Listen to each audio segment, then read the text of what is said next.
Yo, you already know what it is. It's me, Tri-Town Tory, coming to you live from the Northwest. And today, I have a real special guest today, man. I'm going to let him do his introduction. Travis Rybarski. Back from the dead. Back from the dead. What does that mean to somebody who's not too familiar with you? Well, I went a bit nutty at the end of 2018. Dang, what's that? And... right when you said that too, huh? I know, that's funny. So that happened in my mind in the end of 2018. And I felt like at that point, a lot of the facades that I had been putting on were not authentic. And when I realized that, I just didn't know what to do about that. Like, I looked in the mirror one day and I was like, man, most of my behavior is driven by a selfish desire to project myself as something or something else. And nothing felt completely genuine. I looked in the mirror and had those thoughts, you know, after experimenting with psilocybin mushrooms for the first time.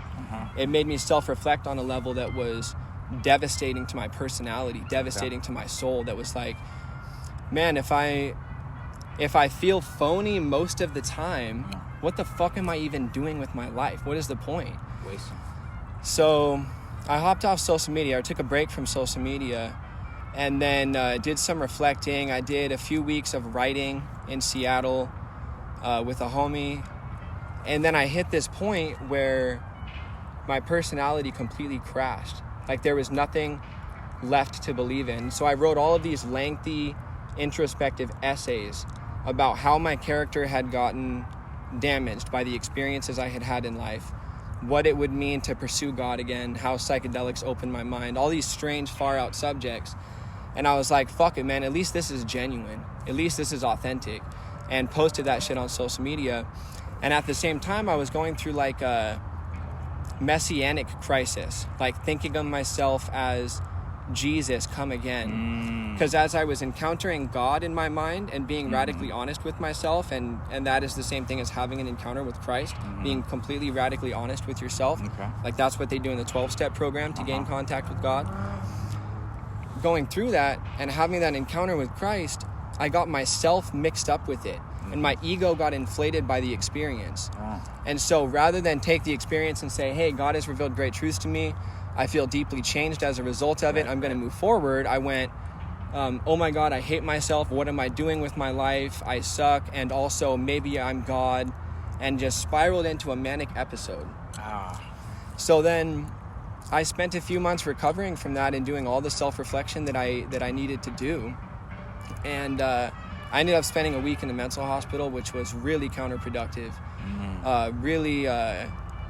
Really backwards, crazy atmosphere in there that was not healing at all. And it was just a lot of like, hey, you're crazy, you need to take meds for the rest of your life.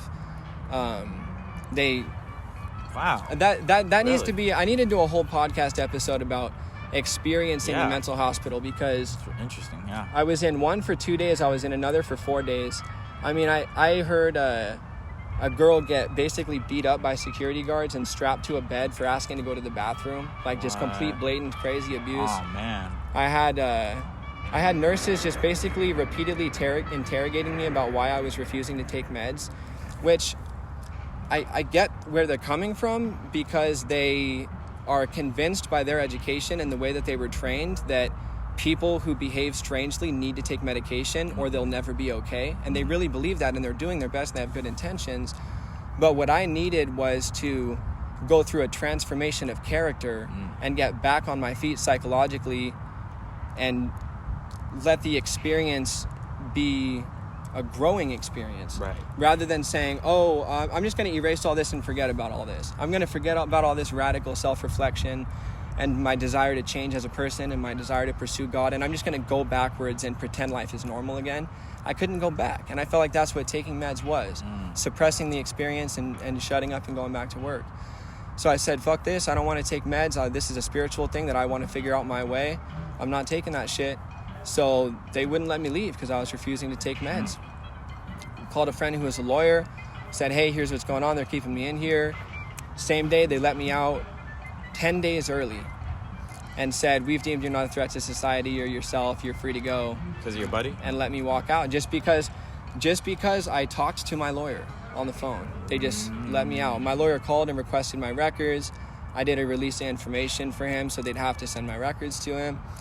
And man, it's crazy. It makes me nervous talking about this shit because it's such a radical series of experiences. I can't help but fear being judged when I just tell the story. But it's an interesting story that's worth telling. Honestly, man, I think that my platform is definitely a place to tell these kind of stories, because if you're familiar with me in any sense, not just you, but whoever's listening to this, you know that I wear my heart on my sleeve, and the things that I go through, I make so transparent that anybody could look into. Yeah. And I think that there is some sort of freedom that comes with that, especially in the day and age where everybody uses the internet to be their real self, and nobody's even being, their real authentic self, really. Right. They premeditate everything that they do, so when they do present something to the world via the internet, right, it's already been processed in so many different ways that it's really hard to tell what you're looking at sometimes. Right, so it's not expression coming from individuals, it's individuals trying to reflect whatever's popular on a group level. Yeah. And so everybody's got a mask on that they didn't decide, they didn't design, that wasn't inspired by God, that wasn't their true self, that was just whatever everybody else was doing. And I realized that I was doing that on many different levels. Like, in a sense, I was attached to the identity of rapper. In a sense, I was attached to the identity of political advocate. Then attached to the identity of event host and concert promoter. I felt like I put on all these different masks. I acted a little bit different in different situations. And man, I was horrified when I realized that and fully accepted that. I think this is something everybody should do. I think it's worth doing, realizing how actually phony you feel and being honest about that and being willing to change. See, I was going to ask you, I'm sorry to cut you off. Yeah, I was going to ask you about that in particular. What you're describing sounds to me like what a lot of people go through, except maybe they numb themselves so they can go through the motions as far as dealing with the different masks that they have to wear in society. Because that metaphor of wearing a mask, it's a very common thing I've heard of in regards to getting through life and being in society, as far as the inner workings of society goes. But I can relate to what you're saying, because I too have had a moment where I had a breakdown and in the same sense where I couldn't, like you said, I couldn't wear the mask anymore. I couldn't be what everybody wanted me to be, so therefore I went to zero. Yeah. I hit the reset button. Right. So that's a death and rebirth of the personality. My question to you is, when you did that and you were observing like the phoniness, like you had said, there was like an inner monologue that you kind of revert to, or like you have this like computer like person player one that is you, and then everything else is just like a different attribute of you. So when you did hit that reset and you went back to yourself and you realized just how phony everything was, and you were also using mushrooms for the first time, right?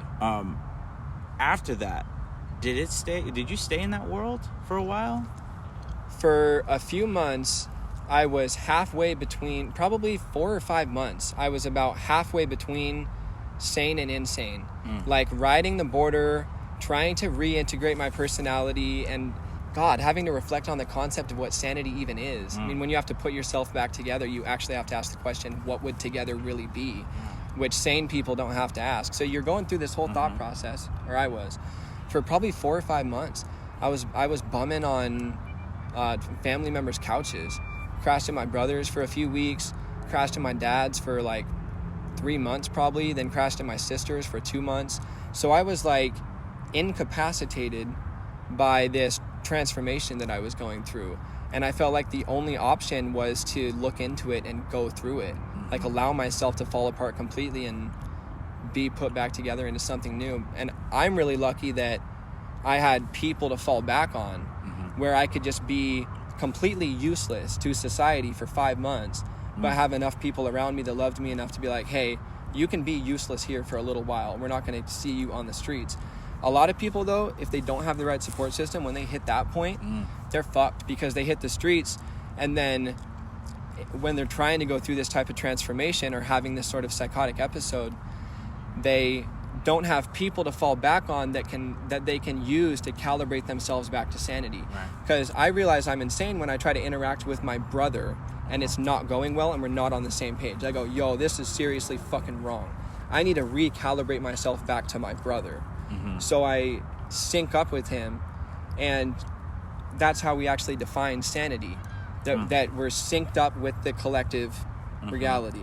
And so these people that end up on the streets because they can't work, because their mind is incapacitated by this sort of transformation or episode, they have nobody to sync with, and they end up on the streets 50 miles from consensus reality in the fourth dimension, experiencing something that's real somewhere else but not real here in the group. And I empathize so much now with the people that are in that situation, because that could be me so easily. That could have been me in the just rambling on the streets. The pandemic showed us how easy it is for anybody to slip into that. Right.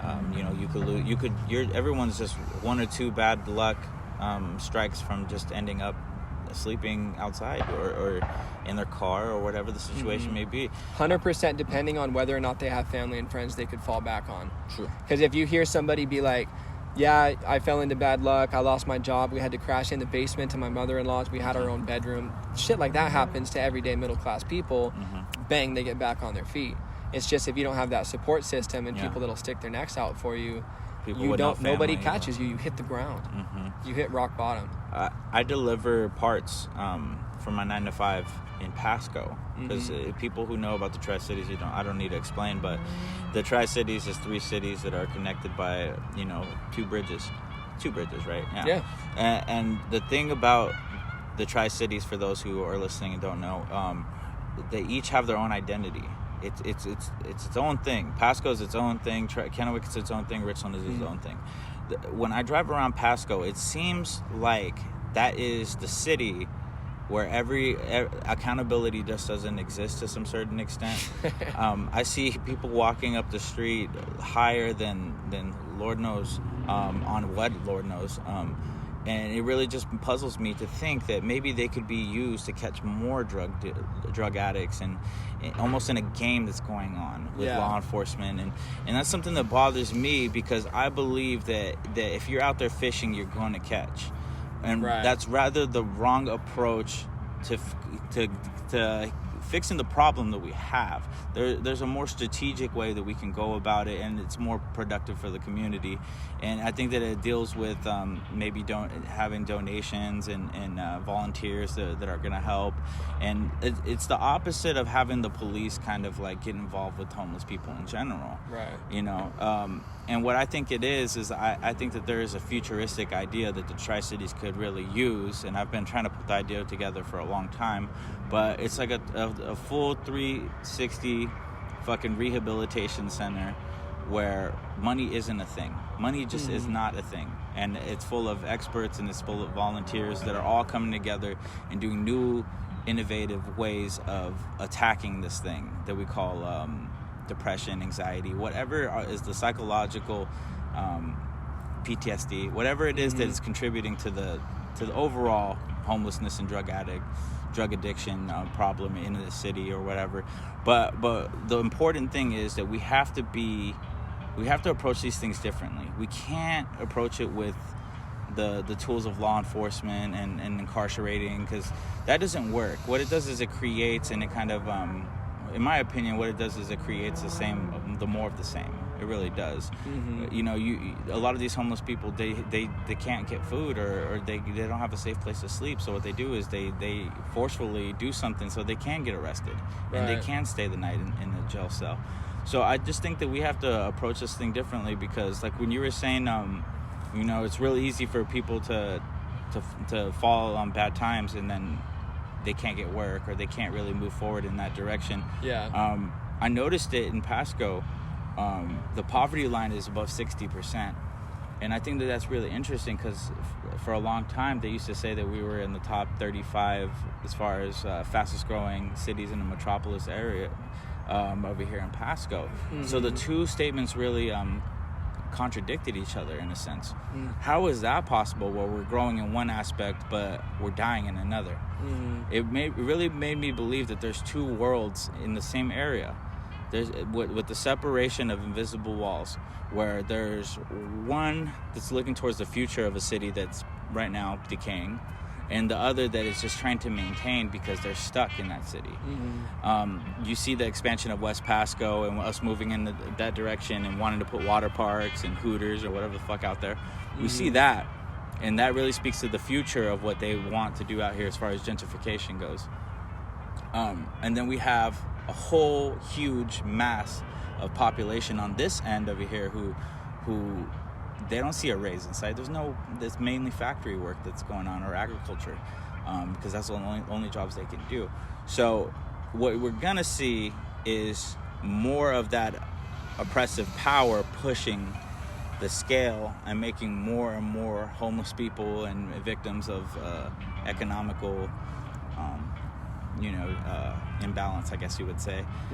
And I lost track of my question, but I guess what I'm trying to say is, what is your approach? Like, and I could ask you this because I've always thought you're a very intelligent guy. I've always read stuff that you posted online, and if you said no towards something, it made me double think my opinion. Because I appreciate that, man. I do trust that you're very well read about the things that you decide to talk about.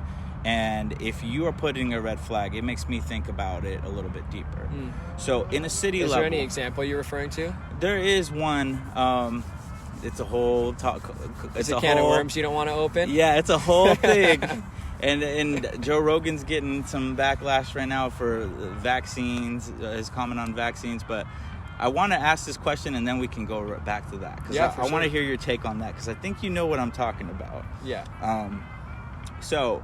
my question is, if you were to have the magic wand to make one thing possible in a city like Pasco, to make it better for the people who live there and the people who work there and people who generally give a fuck about that place, what would you do? And it could be as simple as making, clean water or something like that a main focus. Yeah. What would you say? If there was one thing I could change about our system, it would be to find a way to redesign the physical and mental health systems so that they're incentivized to provide people with services that cure them, rather than incentivized to have clients and incentivized to have patients. Because, like, if you go to the mechanic and you say, hey, I have a problem, I want you to solve my problem, then he says, okay, fuck, man, here's the cheapest I could possibly solve your problem. And you go, all right, I'll give you that much money. And you're like, damn, it costs $700, but that's how much it cost for him to do it. Right. If you go to the doctor and you say, I have a medical problem, he's not incentivized to solve your problem. He's incentivized to prolong your problem and get you dependent on something that costs money. Even if his or her personal intentions as a medical professional is to help people, the incentive of your system is to create a demand for a series of products. And so you're always going to be steered by the system, steered by the way you're educated as a medical professional, to get people to be dependent on medications and get people to be dependent on services. If we could... I think that it's a huge concern how physically and mentally unhealthy we are, and that our systems that are in place to deal with and cure people who are currently physically unhealthy or currently mentally unhealthy are both running in a way that makes them counterproductive, not productive. And if we could find a way where what they're trying to do is if we had a genuinely, I'm talking on my ass now, but if we had a genuinely privatized health system, in the sense that health professionals were competing with each other to determine who could cure people the most efficiently.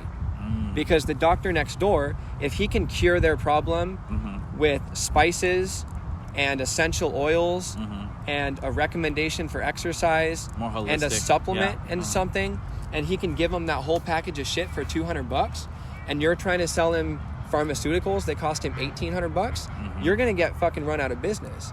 If we were economically incentivized in that sense to competitively try to cure people If that worked in our physical health system and our mental health system, I think we'd have way less of these problems. I think what you're saying too sounds very much like a futuristic idea, where if technology was to step in and there was to be an app that kind of had some sort of like rating system with everybody who had user profiles to be able to sift through available options, and you could rig it in a way where the configurations of such idea would really start to rank people based off of actual configurated interests, as opposed to everybody kind of looking for the primary colors, so to speak, and being filtrated between 3 to 6 different lenses.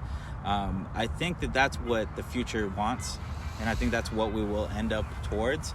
But we need thinkers like you to meet with tech people and then have these ideas come together, because that's really the future. The future is really when the creatives get with the intellectuals, the technology intellectuals, and they really start to benefit society with their contributions and collaborations. Right. And the only way that we can get there is if we make money, not necessarily the end of all means, where people aren't competing for dollars, but they're competing for recognition and the things that people used to do, like when people 50, 60 years ago would win a fucking Pulitzer Prize or Nobel Prize, you would feel like that there was some pride to that sense of recognition. And now the only incentive that we see is that people want to have the home that they want, the dream home and the cars, and it's all material gain. So I think that the future is us not necessarily being impressed by material gain, but us discovering our true selves using technology. And so that's why I think that that's great. But I do think that politically speaking, though, it's not that innovation would happen if it were less about money. It's that innovation would happen if it were more about money. When you're operating in a capitalist system that makes people want to invent cool things, because if they invent cool things, they can sell a shitload of those cool things and make a shitload of money. That creates a community where people make cool shit because they want a shitload of money. If people don't have that incentive, then what's the point? So, but you need 2 ingredients: capitalism and then conscious participation in capitalism by the general public. So, for example, if you look at Elon Musk's relationship to the economy, he's a good dude who looks at the economy and says, and looks at the planet, says, how could things work better? If we had electric cars, if we had online currency exchange services, because he was behind PayPal. If we colonized Mars, in case anything happens to this planet, let's move out into the cosmos. He has cool ideas. He makes cool shit. He's the richest guy on the planet. It's fucking awesome. The reason that he can do all those innovative things is because it's all about money. But it also takes people who are looking at the economy, looking at the planet, and consciously participating and saying, I wish we had electric cars. If we had electric cars, I'd be willing to pay 20 grand more for one to support the cause and reshape the world in a better direction. So there has to be fans ready who will support conscious things, and then leaders who want $1 billion fucking dollars and invent cool shit and climb to the top of that, and that's how great things happen, I think. So the future will be a continuation of what we already have going on, and it won't necessarily be a brand new revolutionary idea, but what I was speaking more to is past that. Because in order for us to get to those utopic ideas, we have to really come to an understanding and come to terms with money, like in general. Because we have Bitcoin and all these cryptocurrencies that are coming to prominence, and we're starting to understand that the way that artificial intelligence is going to play a part in our life moving in the future, there's going to be less and less and less needs for industries that used to be the whole economy, so to speak, like truck driving, all sorts of stuff.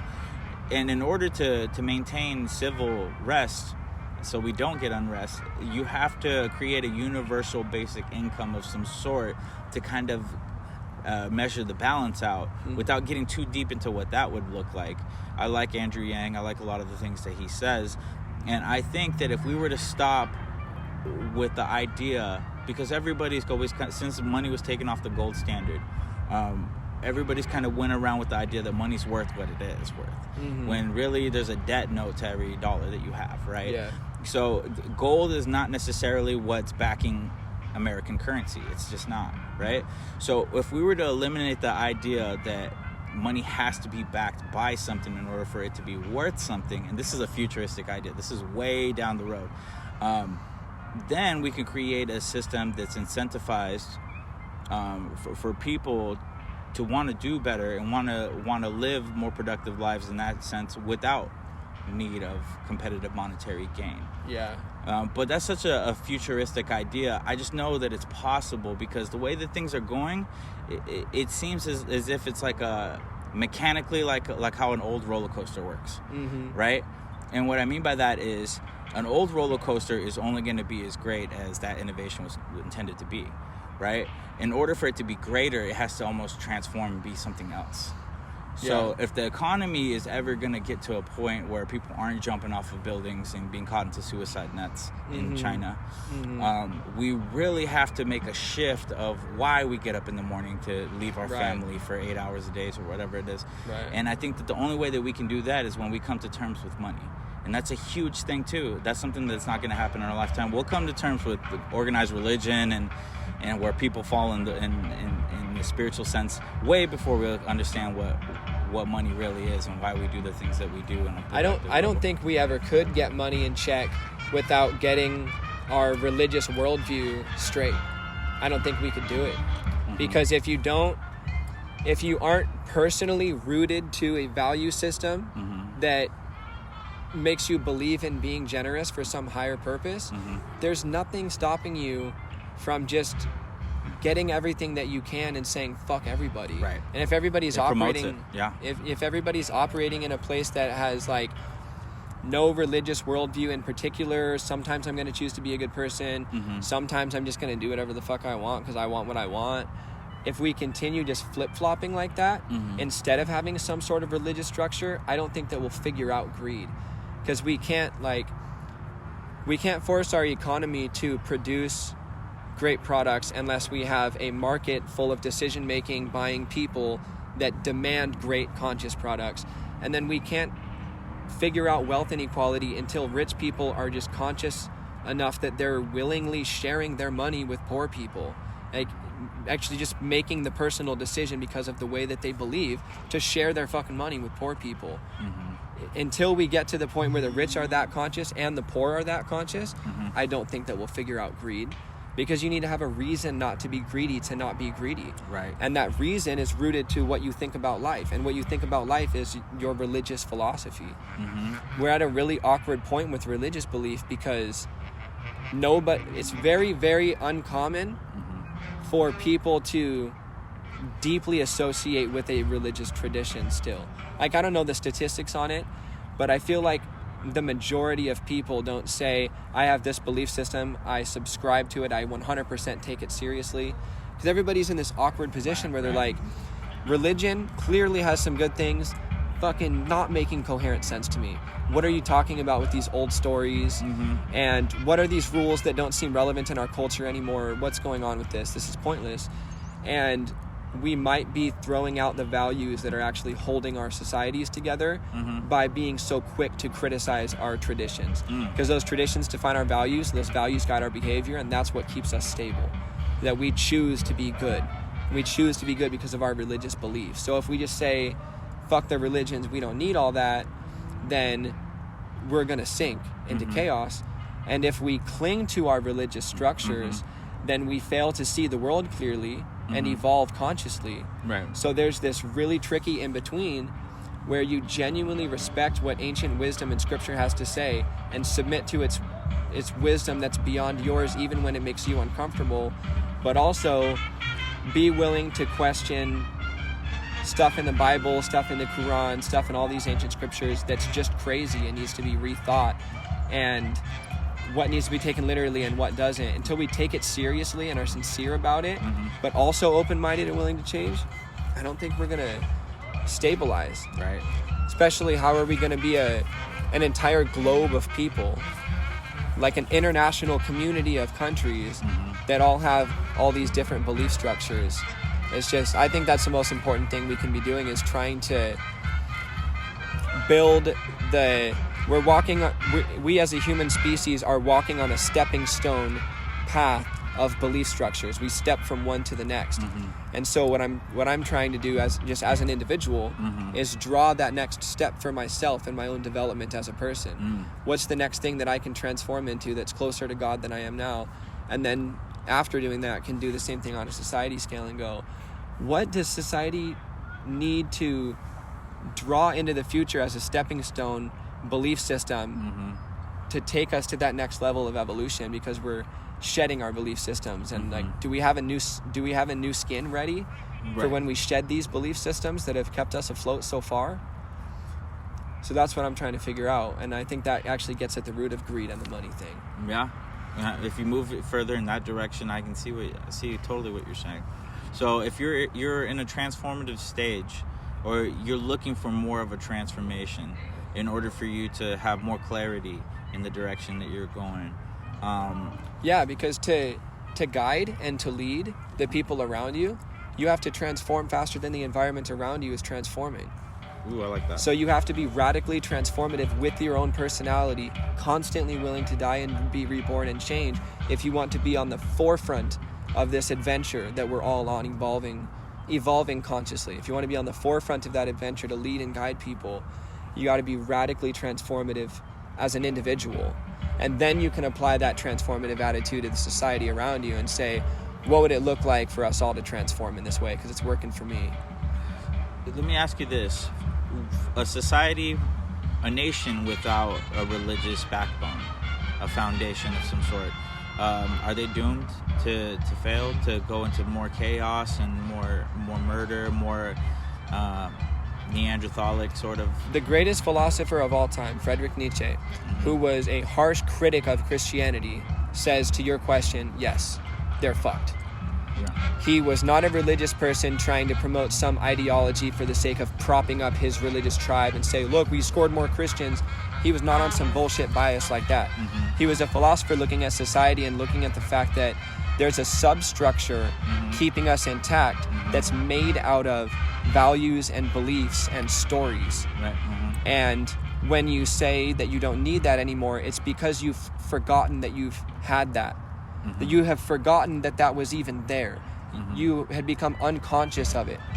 So when people become unconscious of the belief structures that hold them in place, those belief structures dissolve. They've left the awareness of the population.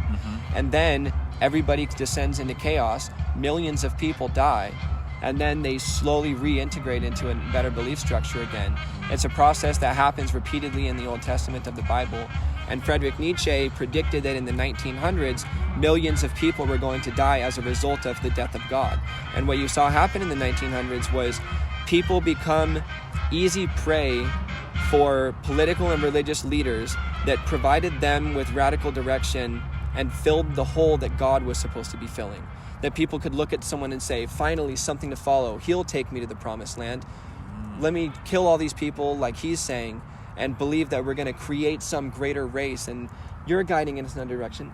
They didn't have that substructure, so he walked in and said, I've got one. And they said, fuck it, I don't have one, I'll go with this. So Friedrich Nietzsche said, as a result of the death of God, millions will die in this century, and he was right. He predicted correctly that happened. Oh, yeah. And now we have a really unique opportunity to access the ancient wisdom of all of our religious traditions and try to draw an inclusive picture that's genuinely honoring of the knowledge that all of these religions and traditions contain, and build something that more people can get on board with. When I talk to people who aren't religious about God, pitch A and pitch B, pitch A being, hey, I believe in Christ, I believe Christ is the Son of God, he revealed God to us, and that the Bible is genuinely an inspired book that has answers to life's questions. That's approach A. Or approach B, I can say, look, there's a philosophy that all of the great religious traditions share called the perennial philosophy that points to the good and merciful creator of all things and how to come into union with it. You can find this at the core of the Islamic, Christian, Jewish, Buddhist, and Hindu traditions. And it's what unites all of us as a species. I think right now, pitch B people are more into. And I think that it's a way to get people to God and to get people into a relationship with Christ. And it's working better than pitch A. And I think Christians need to rethink their approach, because promoting a belief system is not attractive to a conscious population. But promoting useful wisdom that's inclusive of multiple cultures is appealing. And for good reason. People are going, oh, you want me to believe your belief system? Get the fuck out of here. But you say, hey, I'm looking at multiple belief systems, thinking for myself, I've collected some great ideas. Like, do you want to check out these ideas? And they say yes. That's like sharing the fruit with them. Instead of pointing at the tree repeatedly and say, go to this tree, go to this tree, go to this tree. Share the fruit with them. Go, dude, Buddha says that if you accept that life is suffering, that's the first step to achieving enlightenment. And Christ said, bear your cross, which meant carry your burden and your responsibility, and accept that that's going to be hard and take it on willingly. So they both were talking about embracing sacrifice and suffering for the greater good, and that willingness to surrender to what's best for others, leading to enlightenment. Isn't that interesting that both of these traditions say that? What does that mean for your life? That works. That gets you thinking. That's the truth. But saying, hey, the Christian belief system is good for me, why don't you try? It's like, okay, fucking sell me Advocare, why don't you? Doesn't work anymore. It's like revising the idea for contextualizing it for today's modern taste, so to speak. Because you add almost like a scientific, data analytical twist to it, in a sense. Because that's what people see every day. They look up at their phone and they see numbers and data and things of that nature. It's fed to them directly or indirectly sometimes, right? So the way to speak to them is in the language of today and now. You know? So let's go back to the music a little bit. For sure. What I always try to do with my music is I call my music self-reflection and motivation music, because if you're not reflecting on your life, I would hope that you're trying to motivate yourself to be better than you were the day before. So I encapsulate my style with my story. My story is that I was a guy who had to do everything the hard way, had to learn everything on my own, had to do it all on my own, but for the most part, I got to do what I wanted to do because I never gave up and I stuck to my story. And that's really great to people in all different sorts of genres, because it shows that you really can push forward and do. If you want to be a painter, go buy the shit from the craft store and get started tonight. Right. I really believe in tackling something new and not feeling bad about it. So, the music, man, you have in the Tri-Cities, whether you realize this or not, you're part of history already musically, from your introduction to the rap game. As far as us 509ers know, Ciivic's name would ring bells. People would hear Ciivic and they automatically could see who you were in their mind. And I think that's because you came through in a time where that was very interesting. To see this little white kid who looks like he hopped off a skateboard come through and just drop fucking bars like Lupe Fiasco. That was such a fresh idea. This was like the emergence of like the Kendrick Lamar, J. Cole era, where the more lyrical spitters of the new wave were coming out. So it was just like the Tri-Cities was ready for the closest thing that we could get to that. Right. So the emergence of you, Karma, Capital, like a lot of these guys really made it pitch hot as far as the competition around here went. So naturally we wanted to use that to our benefit, and you and a couple other people started their own leagues. But yours really had a lot of prominence around here because of the consistency and the way that you worked on it. You could tell that you were a very organized young man, and that if you were going to start something, it was going to last for as long as you wanted it to. That's how I felt about High Noon. That's what's up. And what I also noticed about it too, I look at, don't take this the wrong way, but I look at Jake Paul and his boxing matches and everything he's doing. The way he's a part of Triller and like that whole company, and he's fighting these matches on there that he's setting up on his own and winning millions and millions of dollars. It really reminded me of High Noon. That is a good comparison. Because there's something really audacious about it, where like my personal style of a person and what I said I was going to do, I was like, I'm going to be the business guy who runs the league, and I'm going to be the host who announces everything, and I'm going to be the guy that gets up and raps. I don't give a fuck. The main guy. It's kind of like, there's something about it that's a little awkward or corny, But at the same time, it's like, I don't give a fuck, I'm doing it anyway. And so it's kind of hard at the same time. And that's made Jake Paul actually really likable to me recently. He's going, yeah, I'm a YouTuber. Yeah, I'm a boxer too. It's easy to make fun of what I do because I do it my own way, but I'm still fucking doing it. Right. And there's just something you got to respect about that. He's putting in the work. The same way you put in the work, because you would memorize these fucking battle onslaught verses and just dismantle people. Yeah. I think that everybody knew that when you were going to do a battle, like a verse, a battle, 3 verses, or what have we, that there was going to be time put into it, and there was going to be something in there, or a couple things in there that were going to make everybody go, oh shit, he got it. So like, that is the reason why the whole thing worked. The reason why your whole identity worked is because you did the extra work. Yeah. You really were a fan of the art. Yeah. And you also spent time memorizing, learning, creating products that people could consume in real time. And you made it look organic in the sense where it could have, that if he said he freestyle, I believe that shit. You know? So like, you understood the mechanics of what you needed to be at that time period. And you took that very far. Yeah. You even went international with it. Yeah. So the reason why I wanted to bring that up is because I was a big fan of the league. I even participated a couple times in the league. Yeah, you battled once, didn't you? I think twice. I won once at the skate park, and then I lost to the homie out in Spokane. Andrew. Yeah, he got me, man. He understood battling a lot better than I did. Me, I thought that I could just freestyle some stream of conscious shit, and it was just going to come out doper. Yeah. And unfortunately, that doesn't always work in your favor. It's actually, you really shouldn't do that if you're going to be battling people, serious people at least. Right. But what I always noticed about you is that you were fearless in the sense that you could be facing people who naturally had a lot of animosity towards you because of the reputation that you were starting to build for yourself. Yeah.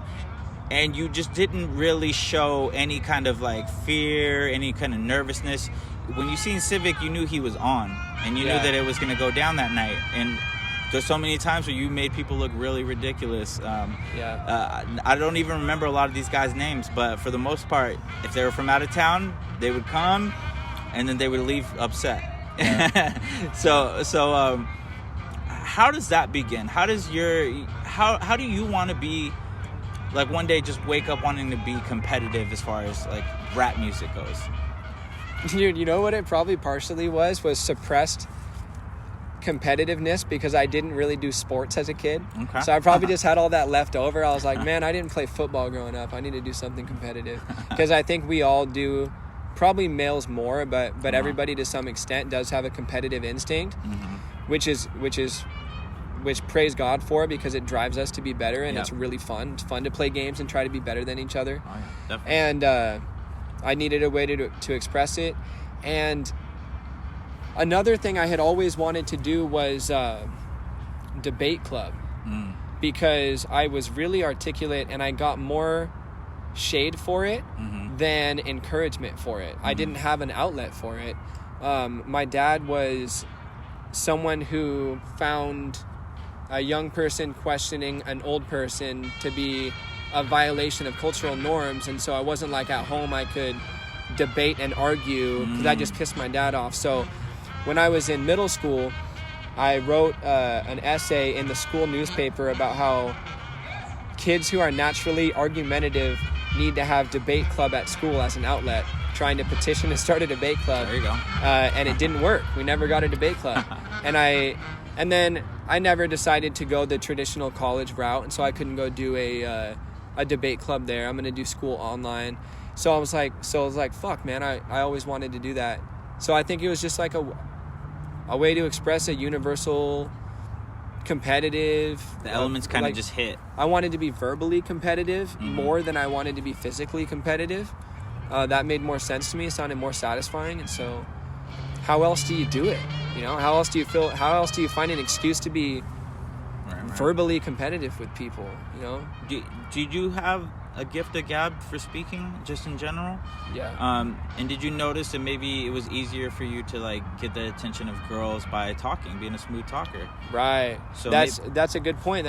That's how we evolve it. Yeah. I've noticed that even if I'm nervous and not completely present, I have an autopilot charm that can still pretty much get the job done. You know, in a conversation, like I half-ass something and it comes off as a funny quip.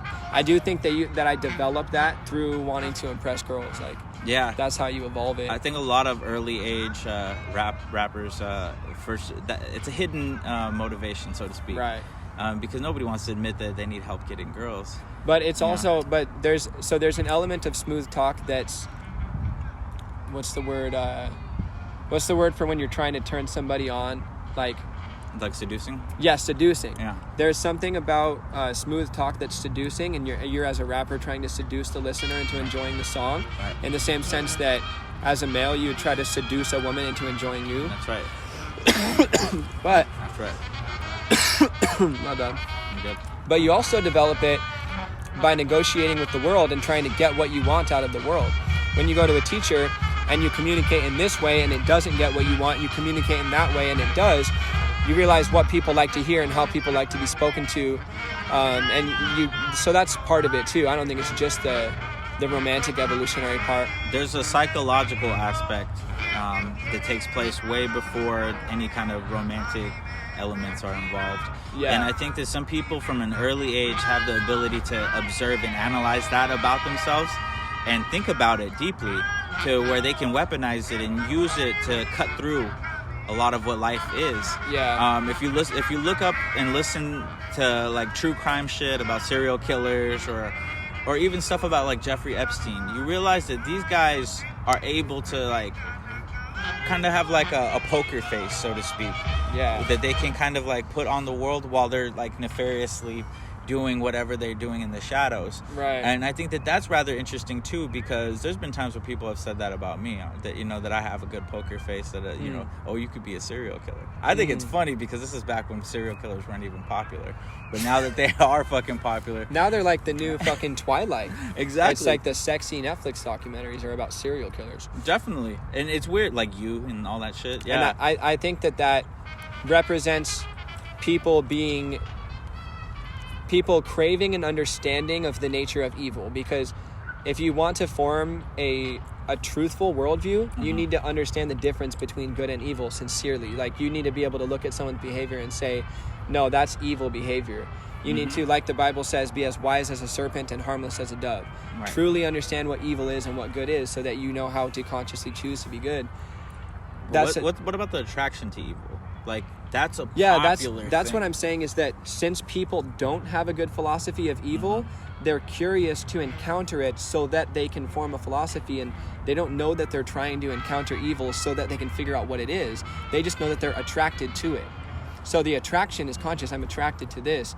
But the purpose and the utility of that attraction is subconscious. They don't know why they're drawn to it. Right. In the same sense that a woman who doesn't have a genuine connection with her father can end up being more promiscuous or more attached to male partners, because something deeply evolutionarily craved and unmet has manifested itself in her mind as a fascination and an attraction, and she's looking for a man to fill that void, you know? And so people are doing that with the concept of evil. They don't have good philosophy anymore rooted in ancient wisdom about what evil is, and so they're going, oh, what is evil? So you know, evil's like the new daddy issues. Yes. I'm saying, yeah, like that's awesome. It might be the old daddy issues. Damn. Facts.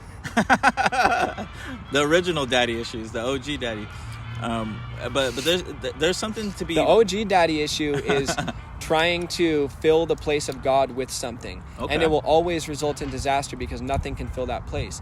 Nothing can be your guiding light but God. And so that's why Nietzsche said the death of God will result in the deaths of millions, because people idolized and deified a leader that told him he had a vision, and that if they did what he said, they'd go somewhere. That's what people have God for. That you wake up and you think, what the fuck did I wake up for today? And then you go, oh yeah, we're bringing forth the kingdom of God. We're trying to shape a perfect universe. We're lost from God and we're climbing back to him. We're walking each other home. This is purposeful. Life itself is purposeful. If you don't have that, and then someone comes along and says that they can give you that, right. Oh man, that's pretty attractive. That's the original daddy issues. And that's religious ideology, and that's political obsession and ideology too. There's plenty of people whose religion is their political party. That's their purpose in life. When they wake up in the morning, they go, damn that other team. Right. Good and evil. Yeah. Totally. Yeah, and that's what they slide into the place of good and evil. They slide in their political party and other political party, and they say that's good and that's evil. It's the interface. And Carl Jung predicted that. One of his most famous works, The Archetypes and the Collective Unconscious. In that book, he says, when people are disconnected from their religious belief structures, they will inevitably fill that void with ridiculous political and ideological, political and something ideas. I can't remember exactly, but he's saying what you see if somebody is religiously their political party and genuinely thinks the other political party is inherently evil and that theirs is inherently good. They don't understand good and evil, they don't understand daddy, and they're just throwing something in there. Okay. And it's taken them the wrong direction. That makes a lot of sense, especially the correlation between such.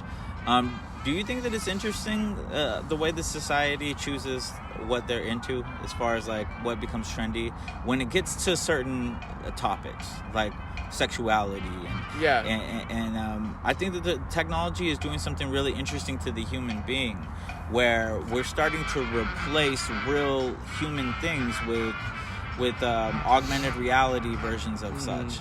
Like sex is being replaced in a large part to pornography and the whole leg of what that is. Yeah. And I've listened to speakers like Jordan Peterson talk about how pornography is like that horned, devil sort of thing where it doesn't seem to be like a harmful thing until it's too late, so to speak. Right. Because we desensitize ourselves, we rewire our minds, so to speak, to think that certain things are normal, and it creates a warped reality. I look how disturbing some of the pornography trends have become because I've done independent research. And what I start to see is that what people say that they don't want out of a male as far as personality and characteristic types seems to be highlighted in the pornography world. Yeah. Because you got very violent, very demeaning sort of like characteristics that males are being painted as. And it makes me suspicious.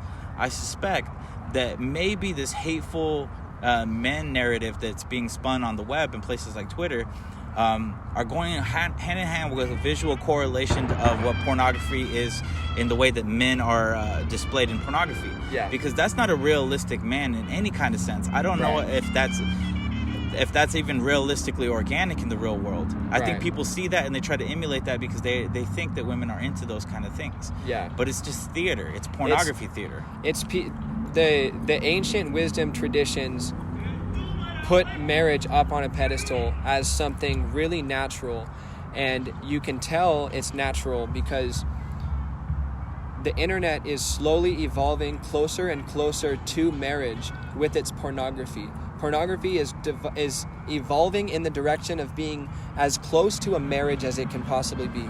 First you had pictures, then you had videos, then you had live webcams, now you have private subscription services. It's like they're trying to get as close as possible to an actual personal connection because people are meant to be married. People are meant to be in interlocking bonds with each other, like bonds that are interlocking at the level of the personality, that they start to become each other. They're meant to get that close to each other and become one. And if you don't do that, I think that you look for something to fill that gap. You can fill that gap while you're growing up with a best friend, which is a really awesome, healthy thing to do. Right. But you could also fill that gap with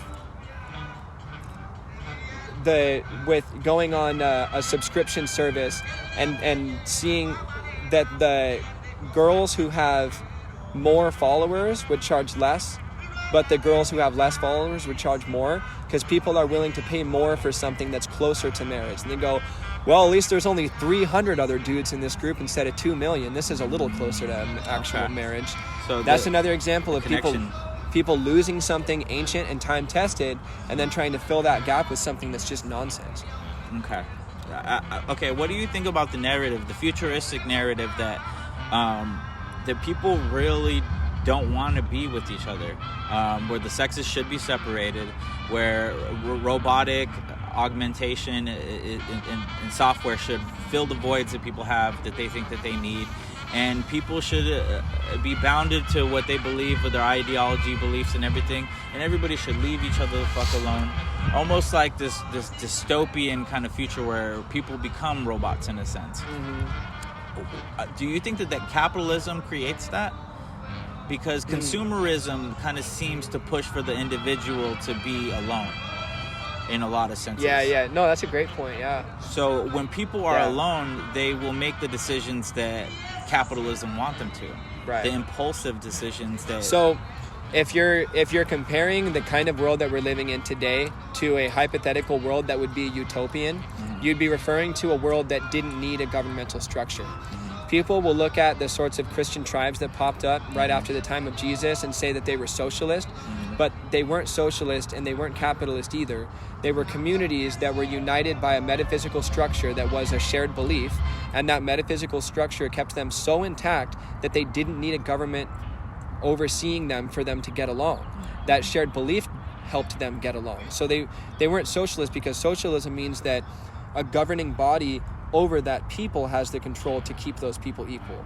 And what you're talking about, if you talk about a utopian world or the kingdom of heaven manifested on earth, that would be a structure that didn't have to have we wouldn't need the sort of idea structure like, let's all follow these laws, because we'd be unified by an idea structure that is, we are all created equal by the same God, and the only game worth playing is to reunite with that God. And the way we do that is by revealing God's character to each other and being godly and all sharing and living in community. Now everybody shares that belief structure, they're locked in. That's utopia. So I mean, when you say like, does capitalism create incentive for people to lock people in a strange augmented reality where they aren't even really human anymore? I would say no. Greed and obsession with power, which is a spiritual or value phenomenon, drives people to try to play God by gaining so much control over other people that those people don't have wills anymore, and it is now the will of the person manipulating the masses that is in control. It's a spiritual desire to play God. It's a cult leader. That's a cult leader.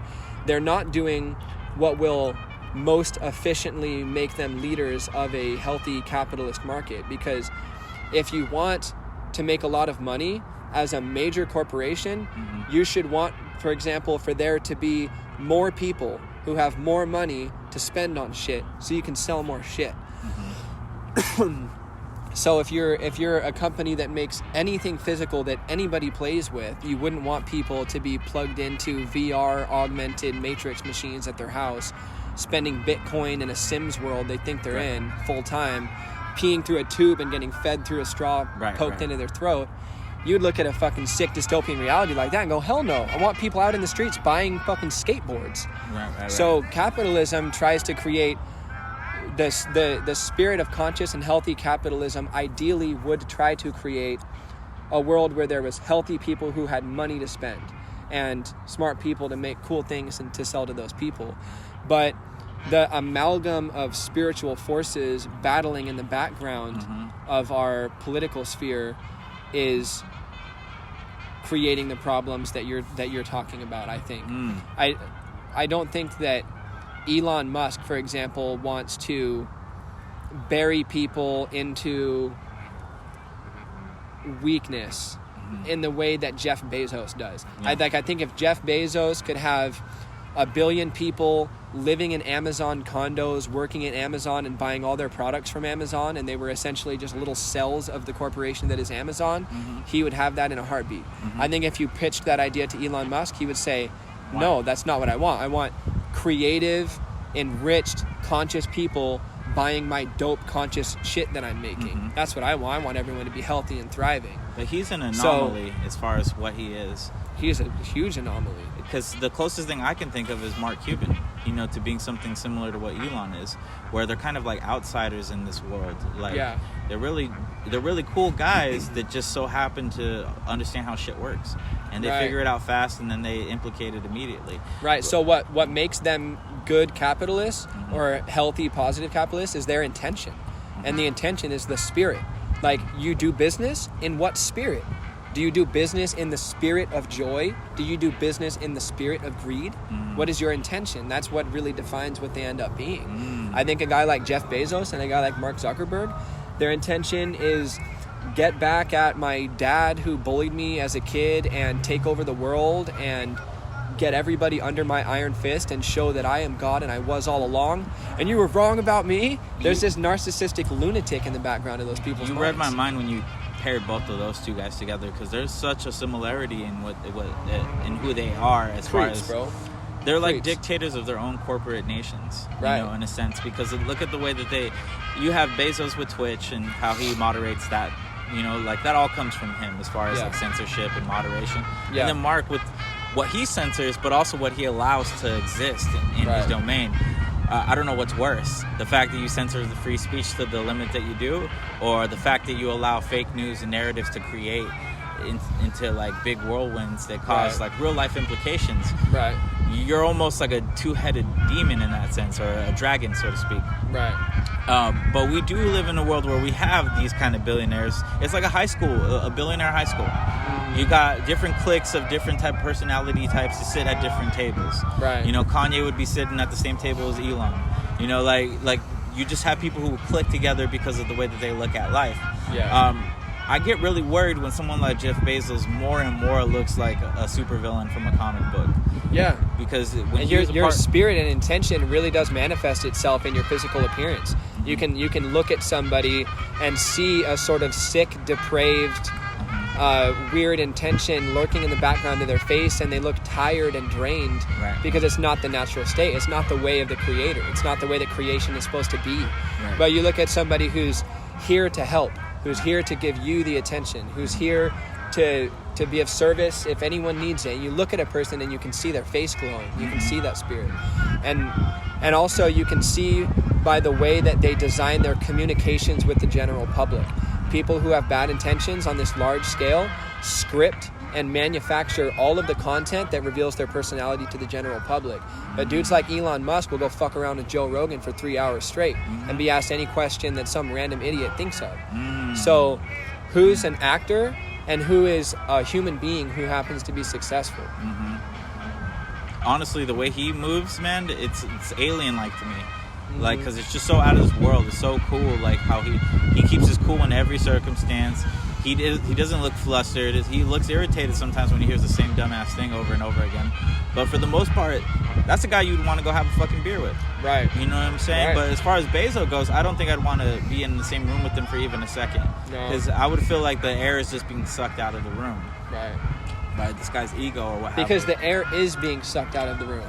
Because there's people who on a basic spiritual level put out energy, and there's people who on a basic spiritual level suck energy. There's a positive and there's a negative energy exchange, and there's people who are way more positive energy and people who are way more negative. Not as in positive, happy, feel good, as positive as in positive versus negative. Positive being people who pour out energy, negative being people who vacuum in energy. And I think, so to give an example, I have a buddy named Willie in Canada. He had a vision where he saw a demon spirit, and he saw from the perspective of that demon spirit, and its job was to suck and consume. And so like one way to think of that is to gain control of people's wills, to suck up and vacuum the wills of the people. So that's eating spirit, because you're using your actions to reduce the individual creativity and freedom of a person to give you more power. So you're taking their spirit and you're sucking energy out of the world. Someone like Jeff Bezos, who's fine with the world being more psychologically unhealthy, as long as he's shaping the world into a place where he has more power, he is sucking the spirit out of the general public. He's a demon. He's a vulture of energy. And then someone like Elon Musk, who's trying to inspire people to be creative, think outside the box, and come up with solutions to problems instead of rant about the fact that problems exist. Someone like that is giving out energy. They're providing spirit to the people. Man, it's amazing what $1 billion can do, because it puts you in a whole different category where you really matter on a level that people are interested in. Like, you could totally be a Bill Gates and be a philanthropist who goes and works hard in these countries to help them out, but then at the end of the day, there could be a narrative that you're really this conspiracy, monster, who dreams of eugenics and whatever the conspiracy says about. So I would imagine that the truth is always somewhere in the middle. And for someone who's as big as a billionaire as this person, that's pretty boring for it to be right in the middle, because it means neither here nor there to me. Right. So we always want to create a boogeyman. What is it about our psychology where we need somebody to demonize? Like, we have to have that person, or else we don't know who the bad guy is. I don't think that it is looking for a boogeyman. I think that it's exercising the natural instinct to detect predators. We don't often think of ourselves as prey, as human beings, because we're on the top of the planetary ecosystem, and so we look down at the planet and we go, oh man, we're pretty much the shit. We don't think of ourselves as prey, but we still are prey. We are both prey and predator animals. And so the prey in us has a system that detects predators. It detects bullshit. It detects deception. It detects when people are communicating with you in a way that they seem like they want something from you instead of they want something for you. So you sniff out that kind of bullshit and you try to get rid of it. And then people look at a global scale and they say, let's look at the leaders and let's think who's here to help us and who's here to hurt us. Who wants to move us in the direction of God, and who wants to move us in the direction of them being God, and they're trying to take control.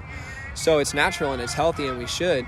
And we end up with different ideas about who's the bad guy and who's the good guy, We could both be wrong, and Elon Musk could be a shill clown who works for the cabal, ushering in this artificial intelligence world that's going to decapacitate all of us and make us no longer human. Right. Maybe he's the evilest of them all. Right. But we should, and even if there's a chance that we're completely wrong, we should still look at these people and try to formulate hypotheses about who's got a good vision and who's got a bad vision, and then try to listen to people that have a good vision. We're looking for leaders. Because we hear like Bill Gates wanting to blot out the sun in some town like up north, where he wants to put a balloon in the sky and it gets in the atmosphere and blots out the sun to reduce the temperature. You hear of that and like you think, on paper, I understand what he thinks is going to happen with that. But then you look at it like, is that really going to fucking help? And if so, why are you going to experiment on our living population? When you start to ask these kind of questions about these leaders, I think that you're exercising that critical thinking that you need in order to come to terms with what should be deemed reality and what you should worry about as a futuristic reality. Right. So I think billionaires' relationships to the earth is really interesting, because the younger generations will be like, there shouldn't be any billionaires whatsoever, because look at all the things that could be fixed if people were more giving. And yes, that's a really like rose-colored lens kind of thing to think about. But we know, because us being born on the cusp of one generation to the next, where we have to witness the internet become a thing. So we understand what reality is, and we understand what digital reality is. We have more of a practical understanding of what's realistic in the future. And I know that for us to think the billionaires are going to give away their shit, it's just not realistic. It's just not going to happen. There has to be some sort of medium for everybody to be happy. Right. And I think that it's not necessarily Bill Gates jumping in to be a scientist that is doing experiments on population. That's not what I'm thinking. I think that's a little bit too extreme in a certain direction. Yeah. I do want to ask you one thing before we get too late on this podcast, because I do want to cut it here short pretty soon. Okay. But what I wanted to ask you is, what is your take on masks? Because earlier when you asked me a question, I did see online that you posted something that made me double think what my own position was on that topic. And don't remember exactly. I should have the screenshot here, but I don't remember exactly what it was about that post. But it was a contrarian take. Yeah. And do you remember kind of like what that probably was? Yeah, I posted 2 statuses about COVID. Mm-hmm. One of them was a list of the 4 reasons that I'm not getting vaccinated. Okay. And I posted that not because I'm 100% correct, or not because I'm 100% sure that my opinion is correct, Right.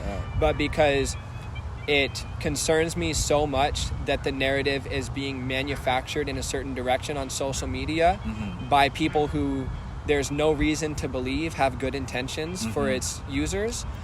Makes me feel that it's my responsibility and duty to present the opposing position.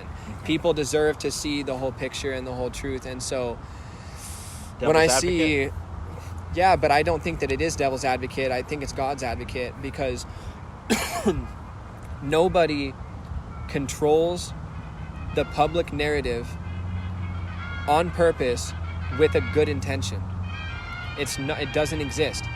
Anybody who wants to manufacture the information that's spreading through the general public is by definition trying to manipulate truth. They are lying every time. People who want to get on the internet and tell the truth will get on the internet and tell the truth.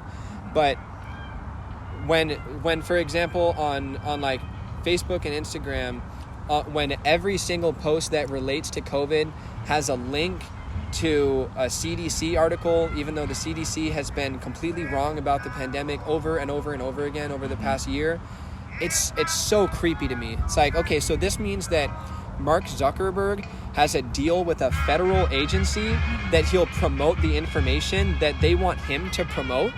Why is our government paying a billionaire with control of our information platforms to spread information? Because he wants us all to know the truth? The truth doesn't need to be promoted and forced into people's mouths. If you let go of the narrative, the truth will naturally emerge. So all attempts to manipulate the narrative are red flags in my estimation. And I thought it was important to get on social media and say, yo, look at the other side of this, because they changed the definition of what a vaccine even is to approve a widespread mRNA vaccine. It is unprecedented. It is a different way to do a vaccine.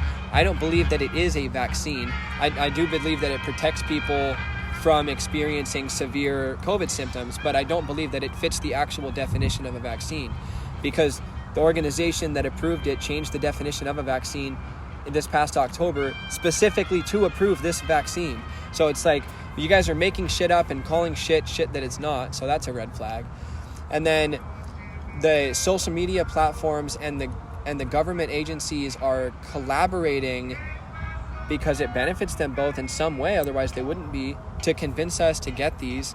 And people are experiencing severe side effects that are being understated by these agencies that are supposed to protect us from drugs that aren't safe. And you've got a former researcher at Pfizer come out and say that it's possible that this vaccine can cause infertility in women, and he's canceled from social media. So it's like, these people with these opposing opinions, these doctors, also there's medication, for example, ivermectin, that's used in South American countries and all sorts of countries, India, all around the world. It dramatically reduces the time that people spend with COVID symptoms, and it has no negative side effects, and it greatly reduces the amount of medical professionals who end up contracting COVID, and it's not available in the United States, even though it costs $2 to provide one treatment of this stuff. So in the United States, treatments to COVID are being suppressed. The FDA and the CDC and NIH are saying that ivermectin is not shown to treat or prevent COVID. There's dozens of peer-reviewed studies that say that it does. So this picture just does not fucking make sense to me. It's very concerning, and it's also concerning to me that people are so willing to trust a narrative that's being pushed by powerful people, and it indicates, in my opinion, a worship of the powerful. It's that people are allowing the powerful on the planet to play God and tell them what's what, instead of thinking for themselves. Because, I mean, I've heard people say, I'm getting the vaccine because why not?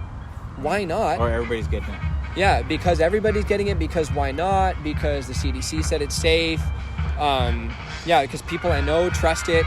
It's like, why not? I mean, you haven't even asked why not. You just said we're told to do it, so let's just do it. Mm-hmm. That's you have obedience to a system that will only have your best interest in mind if you demand that it has your best interest in mind, and instead you're bowing to it. So like what I'm saying is, when the forefathers wrote the Constitution, they were designing a society that would be consciously led by the general public. So there would be public representatives who would be under the hammer of the general public, because the general public would just vote them out the next election to do what the people wanted them to do and no more, to fulfill a basic number of tasks in service of the people. And their vision was that the general public would control the narrative and the government would be subservient to the general public. And they believed that the good spirit of God that all men inherited would actually allow that system to emerge as a positive force. So it was a deep leap of faith that they designed a system like this. And I got to tell you, it's not looking pretty, because now instead of the people pushing the narrative and the government being subservient to the people, the government drops a narrative and the public buys it like a mixtape. Okay, let me ask you this. Where does this go? What is this all for? What part does this play in what plan? Like, if we were to just in this let's keep this lens on. Yeah. Because after hearing what you just told me, if we were to look at it in the direction it's going, where is it going?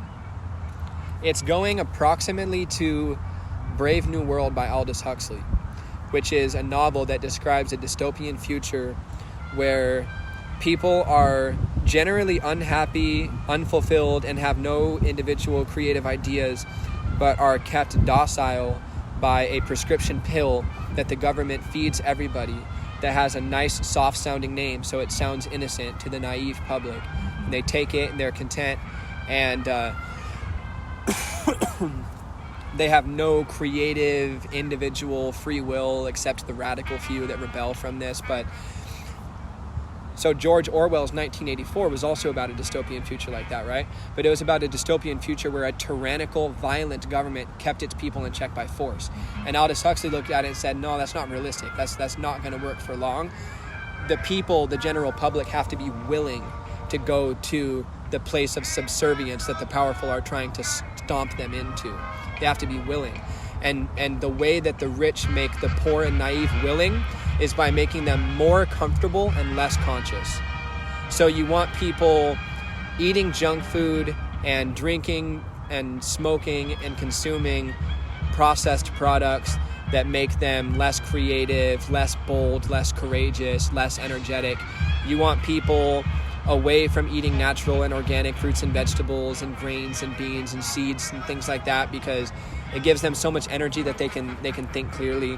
So that's what the powers of evil on a political level envision for the world. A world where everyone is coaxed by easy comforts into subservience, not because it's what will make them the most money, because it won't, because there won't be a market anymore. And there also won't be a society that's fun enough that you want to be rich in it.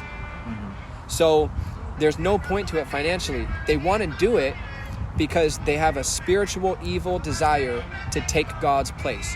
And that's what the Bible describes as the personality of Lucifer, that which wants to take God's throne and falls from grace as a result of that prideful desire.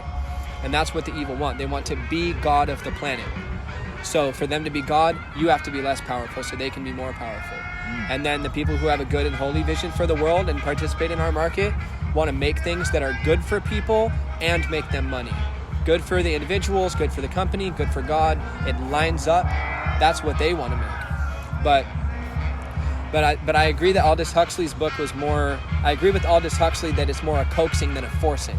Like, I don't think that conservative conspiracy theorists, which I kind of am a conservative conspiracy theorist, but I think that a lot of conservative conspiracy theorists think that there's going to be a time where, like, the international police are banging down doors, yanking people's God-given right to own guns out of their hands by force and all that. It's going to be slowly coaxing people into a psychological coma a spiritual coma, that they would just allow whatever to happen. It's like date raping the general public, just so that you can steal everything that they have. Sedating them, putting them in a state. So when you look at Aldous Huxley's vision he cast in Brave New World and how all these people are being fed pills by the government, now you look today that people with atypical personalities or atypical behaviors are forced by the pharmaceutical system to take medications that move them towards the state of consciousness that system has established as normal, when that system isn't incentivized to improve the lives of people, but to make the lives of people dependent on them. That's not good. That's not a good picture. That's not going in a good direction. There is actually something similar between our pharmaceutical industry doing that and the government giving people pills in that crazy book. Yeah. So it's almost like lab rat shit, you know, where because the type of experimentation that would need to be done on humans to that level would have to be done on lab rats first, or animals first, so you could play with it to see where the brain goes and how things are done on that level. So I think that you're right in a sense where the only way you can take someone's guns out of their hands is if they're sedated, you know, not like a violent way. I don't think that you have to sedate them like until you walk into their house with their guns. Like you just have to promote a culture that's so unhealthy and draining that people slowly lose interest in what they were even trying to protect. You need to get people to just shh, everything's fine. Nobody's going to take over the world and be evil. It's fine. You need opium for the masses to achieve that sort of control, because then it's not that people who have guns are not a problem. People to a tyrannical government. Yeah. People who have guns and have a vision for the country that contradicts the vision of the tyrannical leader and are willing to use those guns, they're a problem. So that's three things. You have a gun, you have a vision that contradicts the bad leader, and you're actually willing to use your gun. So people with guns are not the problem. Mm-hmm. People with vision, people who know the Constitution, who not know the Constitution because you can't memorize it, but who embody the spirit of the Constitution, that understand this society is not going to work if we don't consciously participate it and shape it as individuals, and put our government in check right here, not just accept whatever trickles down on us from them. It's weird because like the counterculture of today's times almost seems to push for that, the inoculation of new ideas that almost counteract or contradict what used to be the norm, in a sense. Like the future generations seem to be more pro-environmental and anti-guns, so to speak, and because they seem to think that if you were to take the guns away, the crime's going to stop. But realistically, there's always going to be a way for bad people to get guns. I mean, it's almost easier for them to get guns in a sense. Right. So they're missing a fundamental understanding that we have because we came, a little bit earlier. And, things aren't as bright and shiny as they appear to be.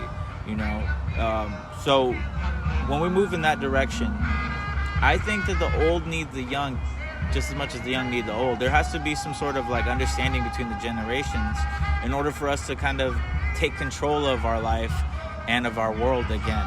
Right. And there's such a separation because of the culture wars that come with being online and being on social media, that it prevents us from actually doing that.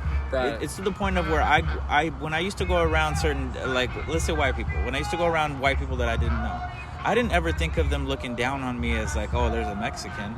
Right. I always looked at it as okay, I'm an individual, and they see me as an individual, right. And it's up to me to get my respect in this room, right?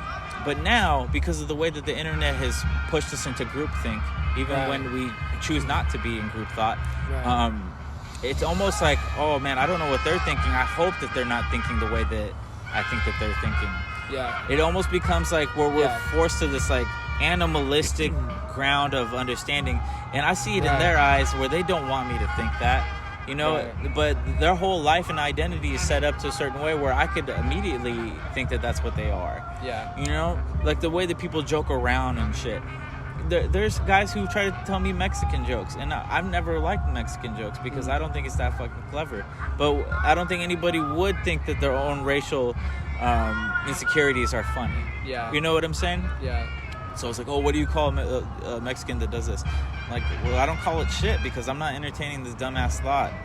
You might think that that's funny, but I get nothing from it. Yeah. You know, that's the world where we're being forced into, when before we would be able to breathe and read the room and understand nuance and have more elegant conversations that lead somewhere. Yeah. With new people. And I think that we're going to be in a place where we don't want to meet new people. Yeah. Like, just the people that we've already met is good enough. Right. You know? Right. And I think that that's where we're heading towards. And I think what's really concerning about people who don't want to meet new people is that what's implicit in their statement, I don't want to meet new people, is the theory most people I would meet and not like. That's not a good thing. You should be thinking every morning, most likely if I meet somebody today, I'll like them. I like most people. If you don't want to meet new people, it means you think you don't like most people, which means you have a majority negative impression of your own species. And it's a projection too, because you could just... Yeah, it's always a personal issue when somebody has an issue with humanity, or all of humanity's wrong in this or that way. It's always some personal issue. And sometimes it could be a confusion of identity for somebody too as well. Like, maybe they just haven't developed far enough to where maturity and everything kind of lines up, because it's a mature thing to want to meet new people and want to make things better by your presence. Right. It really is. Right. And I think that we are suspended in time on the internet, because time doesn't exist in the way it does in the real world on the internet. Yeah. And with that being said, I know that people would rather live on the internet than in reality. And the issue with that is there is no growth online the way that there is in reality when it comes to certain issues. And what I mean by that is, like, people think that a revolution is going to come from social media. I think that we've seen the furthest extent of what revolution could come from social media when we look at the Arab Springs and how they use Twitter to overthrow a government. You know, like, that's the only way, that's the most carnal way that we could use social media to bring a revolution. The real revolution is within ourselves. Right. We have to appeal to ourselves, because we're under a different kind of disease when it comes to the social media and our addiction to it. And what it is that subconsciously we discount ourselves to everything. Yeah. When you see, if you're a woman who always wanted to be married and you see everybody in your life getting married and putting it online, you automatically think that there's something wrong with you. Right. Or these younger generations who are looking like, damn, I'm 20 years old and I don't have it all figured out. I don't have a job. I'm not married. You discount yourself. And by nature, we all go to our lower selves when we discount ourselves. And that really allows us to be possessed by things. Yeah. And I think when you have a nation that's possessed by insecurities, you really have a suspended youth. Yeah. Or a suspended, where there's no growth. You keep people mentally in one age. Right. I hear you. And you know the evils that come with that. Because every time that you spend an extended period of time on your phone, you've taken a break from the process of evolving as a human being on Earth, and you pick up where you left off when you set that phone back down. Right. And a lot of people have very little genuine experience in real life because they fill their downtime with social media. Right. So what does it mean that they fill their downtime with social media? That means that only the uptime is spent on planet Earth. And the uptime is when you have a schedule to follow. So you're always consciously in time. You're always thinking, 10 more minutes of this, 20 less minutes of that, an hour until this. And then as soon as time doesn't matter anymore because you're not currently responsible for something, you go into smartphone world. So if you spend all your downtime on your phone, then there's no time to actually experience reality. And so you won't grow at all, because you're not growing while you are growing in a sense while you're rushing around and doing things, but you don't integrate that growth until you sit back and reflect. Take your week off a day like the Bible says, or you sit for 20 minutes twice a day like the Hindus say. Do something to connect with your environment and integrate all the experiences you've had recently, put it all together, you know, and just keep yourself organized. It's like taking a break is like cleaning your room, you know, instead of just running around trashing it all the time. And appropriately enough, the worst technology addiction I've ever seen was a kid sitting on his iPad in a messy, trashed, disgusting room and just looking down at his iPad in the dark with the lights off. That's a perfect three-dimensional picture of the psychological state of the phone addict.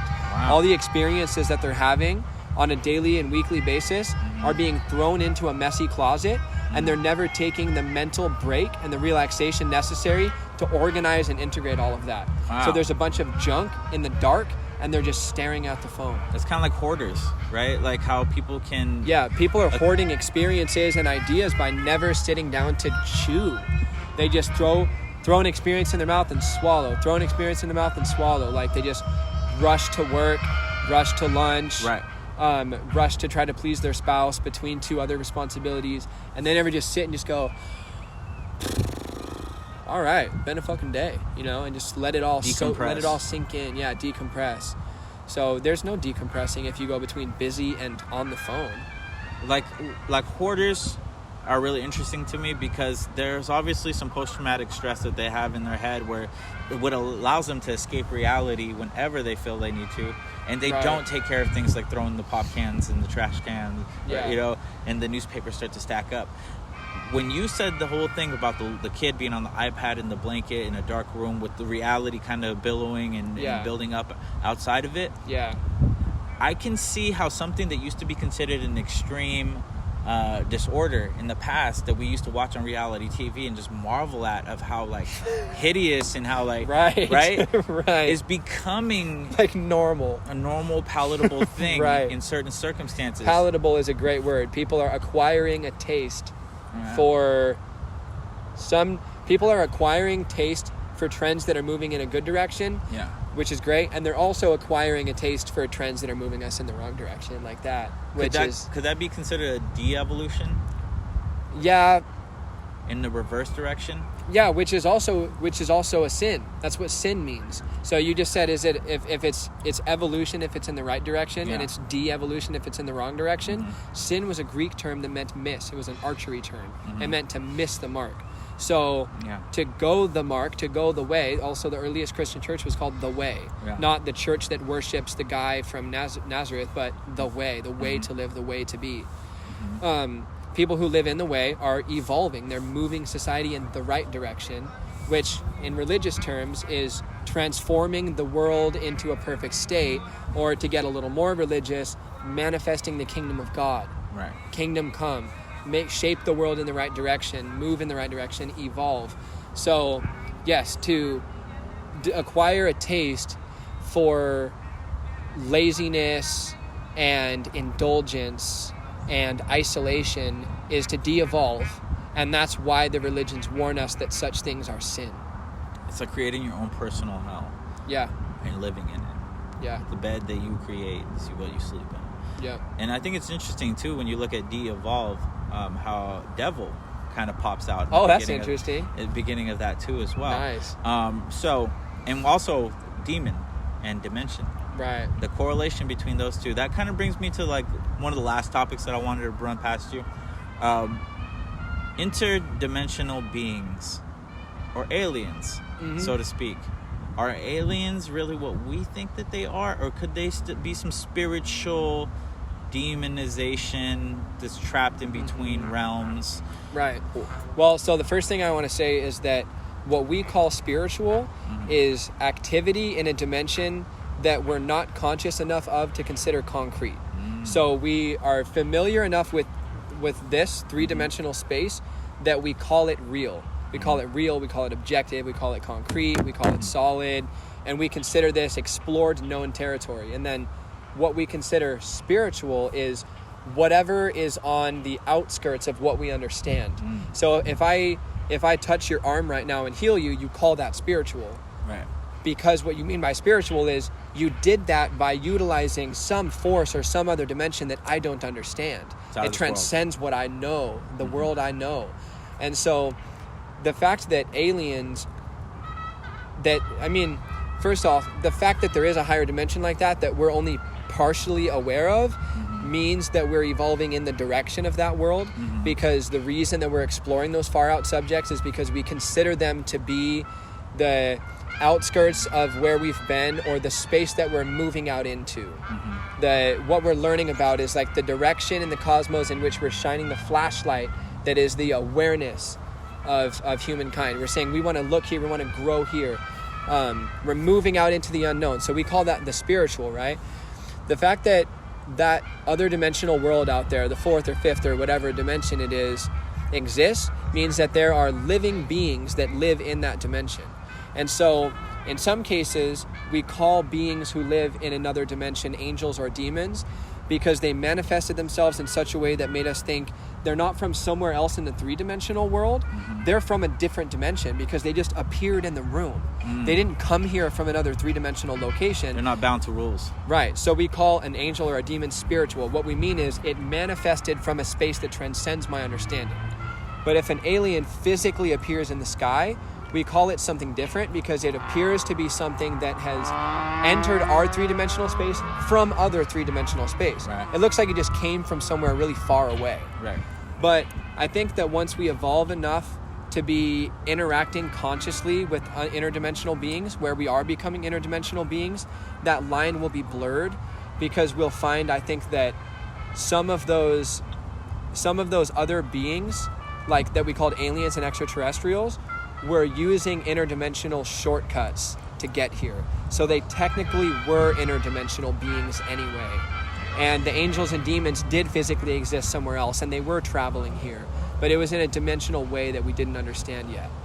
Do you think that the aliens that we do come in contact with, or where we see marks of them being in existence, do you think that that's a future us? That's maybe... They're potential mentors. That's what's manifesting. So at a certain point in your development as a person, you started looking for people who were ahead of where you were and had gone in a direction that you'd like to go. And then you set that person as an ideal and you start growing in that direction. We call that an idol, and we call that a mentor. We have reached a point in our evolution as humankind that we're shopping for mentors.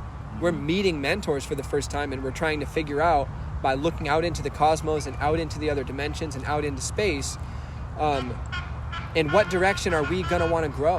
And that's what I think we should be asking ourselves as we're investigating extraterrestrial phenomenon. I think right now we're at a stage where a lot of the research is, let's confirm that it actually exists objectively. But the next stage of the research needs to be, who are these beings? Who are we going to trust? Who are we going to collaborate with? Who do we want to be like when we grow up? We need to establish mentors.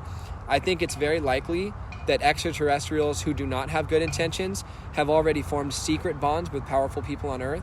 And the reason I assume that there's secret bonds, because I assume that contact has been made, because there have been so many thousands of reputable cases of people reporting alien contact, that I don't think it's realistic to believe that they haven't made some sort of agreements.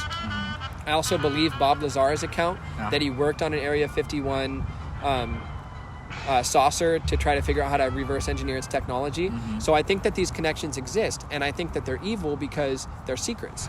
And a great leader like JFK said, secret societies are a problem. If your agenda is growing in the dark, then your agenda is of darkness. And he got capped for saying that shit. He got capped for other things too, but he got capped for having that kind of nuts. And so I think it's pretty likely that there's already people like Bezos and Zuckerberg who are trying to control the world and who could likely have agreements with extraterrestrials, which sounds super far out. But when you stack up, like we know they're evil.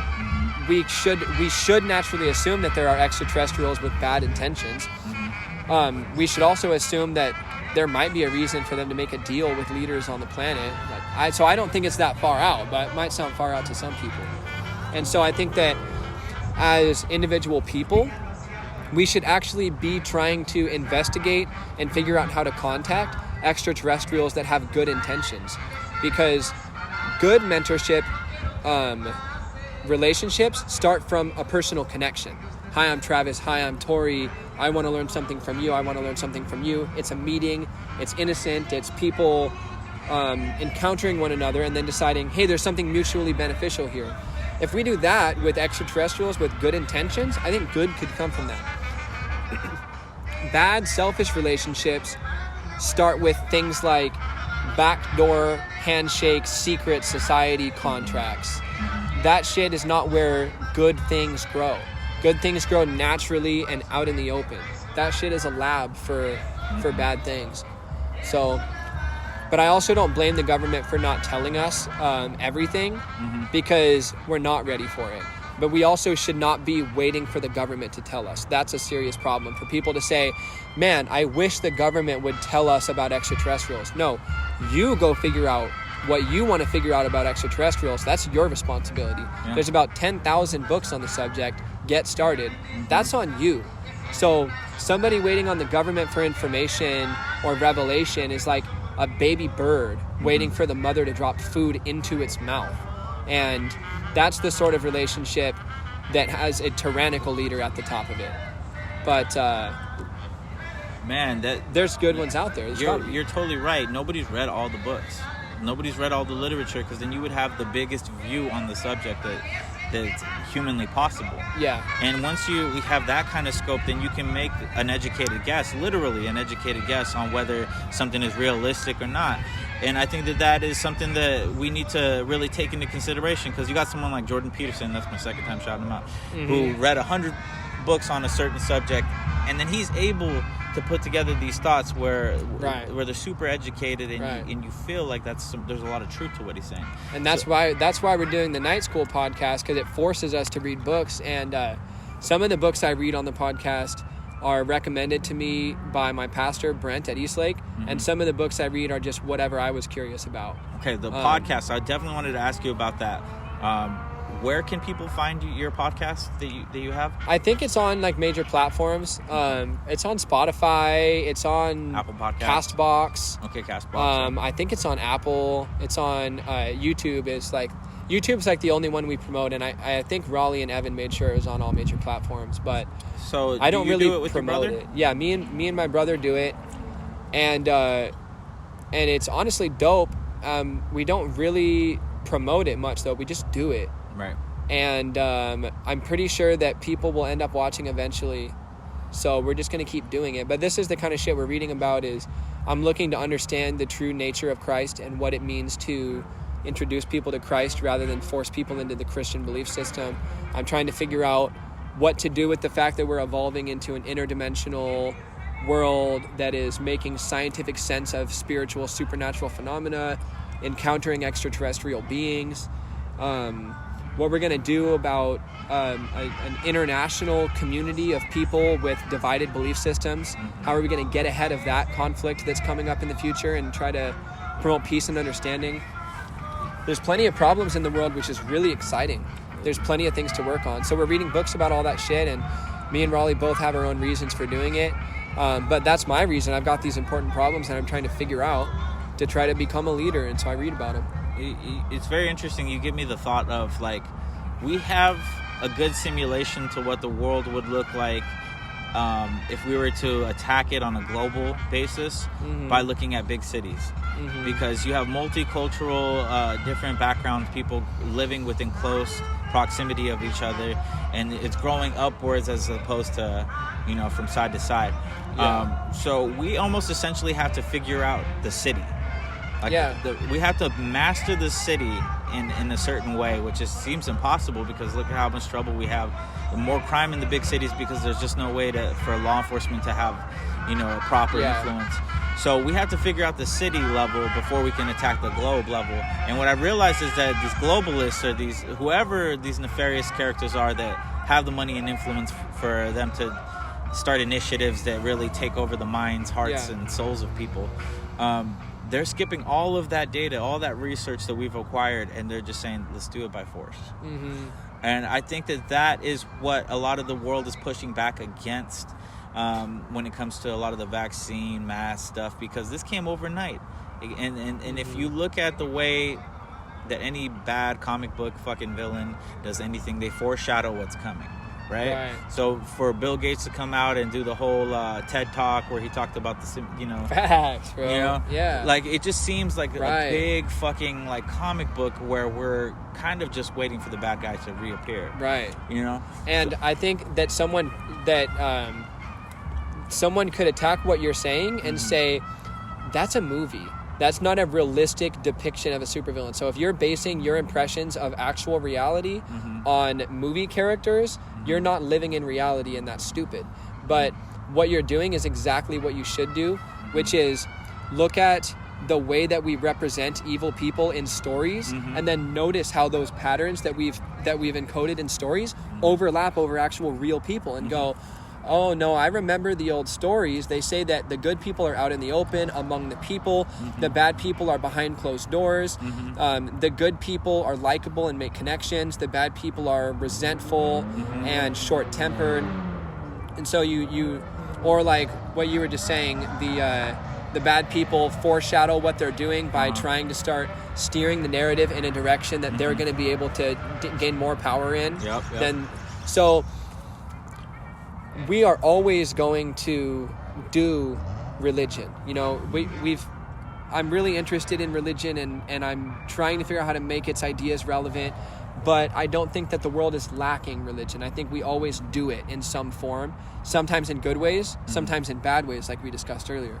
But a good example is we make superhero movies to try to teach ourselves about the nature of good and evil. So we think, what kind of story would make sense and be about good versus evil? And what we mean by make sense is that it follows the patterns that actually happen in our observable reality. So we are literally encoding the actual patterns in stories by making stories that, quote, make sense subjectively to us. And I think that Bill Gates and Zuckerberg and Bezos all match those archetypes of powerful, creepy private life, public figures. Personal vendetta. Yeah, they have personal problems out the wazoo, and they project them on the world around them.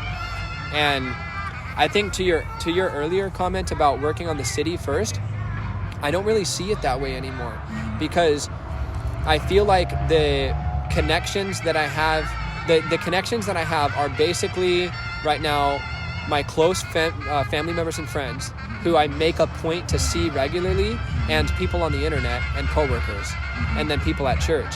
But there's not much of like, I kind of identify with my church. That's a group I belong to. My friends, a group I belong to.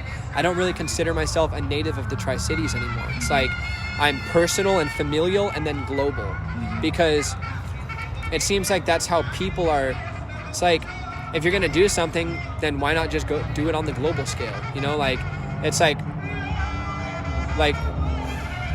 but that's just my personal preference. You know, there probably is a lot of value too in taking pride in a city in particular, but the kind of thinking that I've been on is, how do I pick out the biggest world issues that bug me, and then set about investigating them, not to try to solve the problems, but to try to genuinely understand those problems for myself and solve them at my own individual level. That problem of good and evil, okay, how do I get rid of evil as it manifests in me? Right. Because once I get to a point where I don't hate on people anymore, you know, I don't hear something that's good and get jealous. I don't look at a chick who's not my girlfriend and think a lustful thought. Right. I don't consider stealing when it's an option, or anything like malevolent like that, right? I just have a good, clean mind. Then I'm walking with the Spirit of God, and I can see creation clearly. I can see the world clearly from that point. I don't have a bunch of biases caused by a bunch of insecurities and complexes in my personality. I just see things clearly. So that's what I'm trying to do. And I think that's amazing that you say that, because I agree with almost all of what you're saying. When I use the city metaphor, I was speaking mainly in the context of wanting to change the world.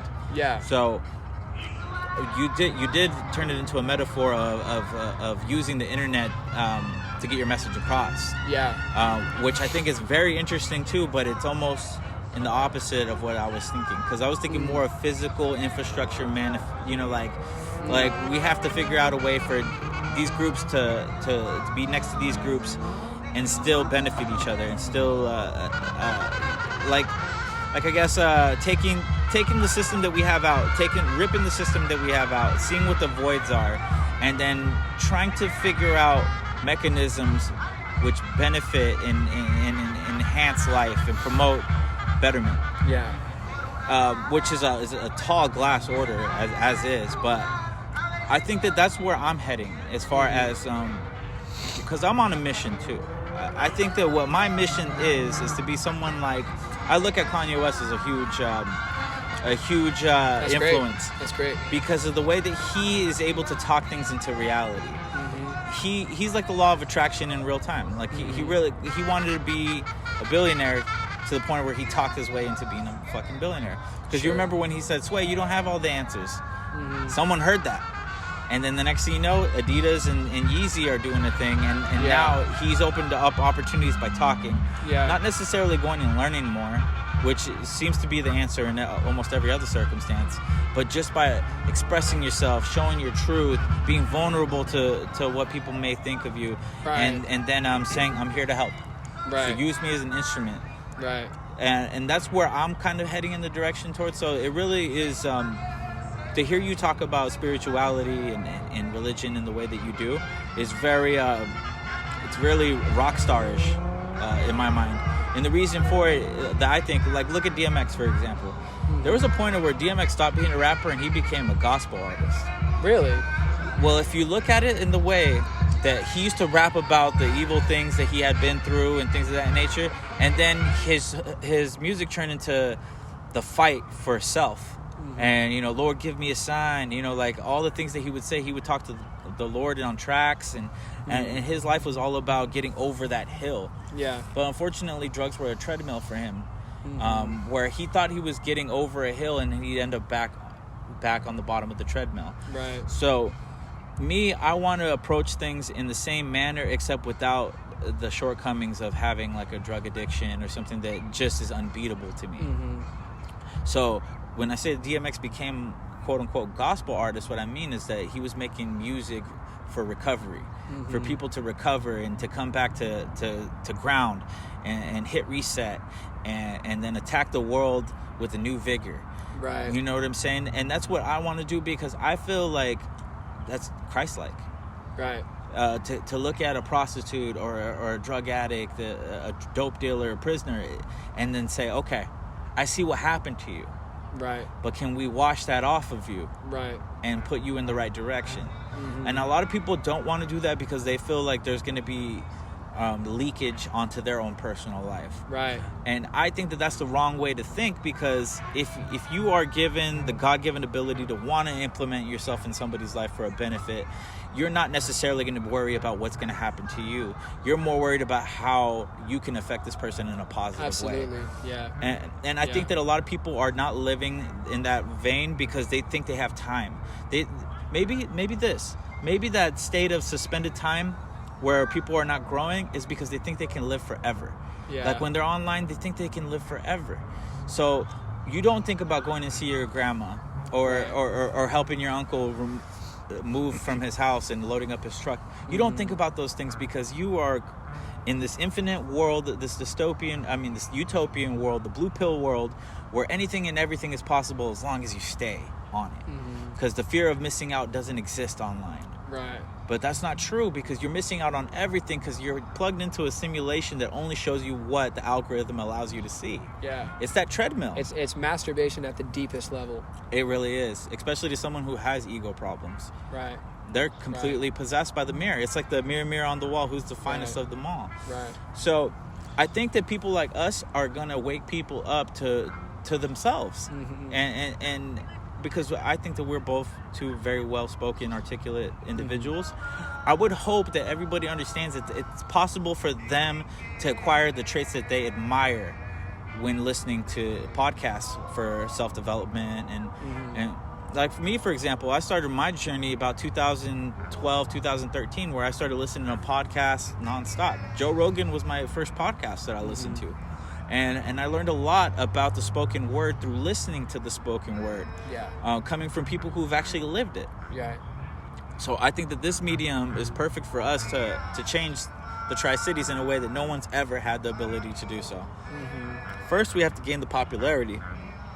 So what we're saying matters on that level. Right. And I'm using the Tri-Cities very specifically because it is built for something like this.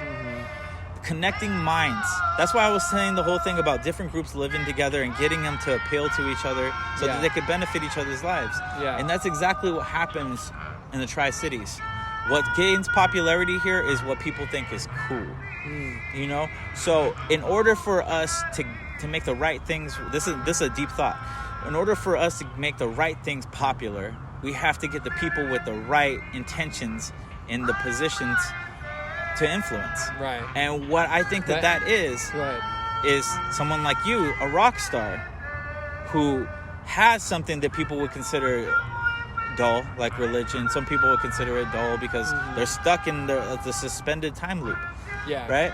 But if you serve them the cereal with the medicine, like how Kendrick Lamar does. Right. And like these geniuses do, right? J. Cole is a great one. Man. He's another great one. When you do that, you're able to change them from the inside out. Yeah, for sure. Okay, sorry, you were going to say something. And so Christ and his followers called that being fishers of men. And what they meant was that there were people who were lost metaphysically, had no direction, no internal structure, and that they had the ability to actually deliver those people the structure that they're looking for, the source of faith that they're looking for, the direction that they're looking for, and satisfy their deepest desire. They believed that Christ was that. And so, for example, you've got a lot of people who believe in the law of attraction. The law of attraction is obviously true. If you focus on something more, then more of that is going to emerge in your experience, not just because if you're looking for yellow shirts, you'll see yellow shirts, but also because consciousness seems to be structured in such a way that the observer literally influences the observed and changes it. So yes, the law of attraction exists, but the problem is that there's all sorts of people using the law of attraction to try to manifest all sorts of things that are the wrong thing anyway. And the law of attraction doesn't answer our deepest problem, because our deepest problem is not that we can't get what we want. The biggest problem we have is that we don't know what the fuck we want. And Christ is actually an answer to that question. So the answer is that these Jews spent hundreds of years writing all these prophecies about this Savior who was going to come and reveal the character of God to us.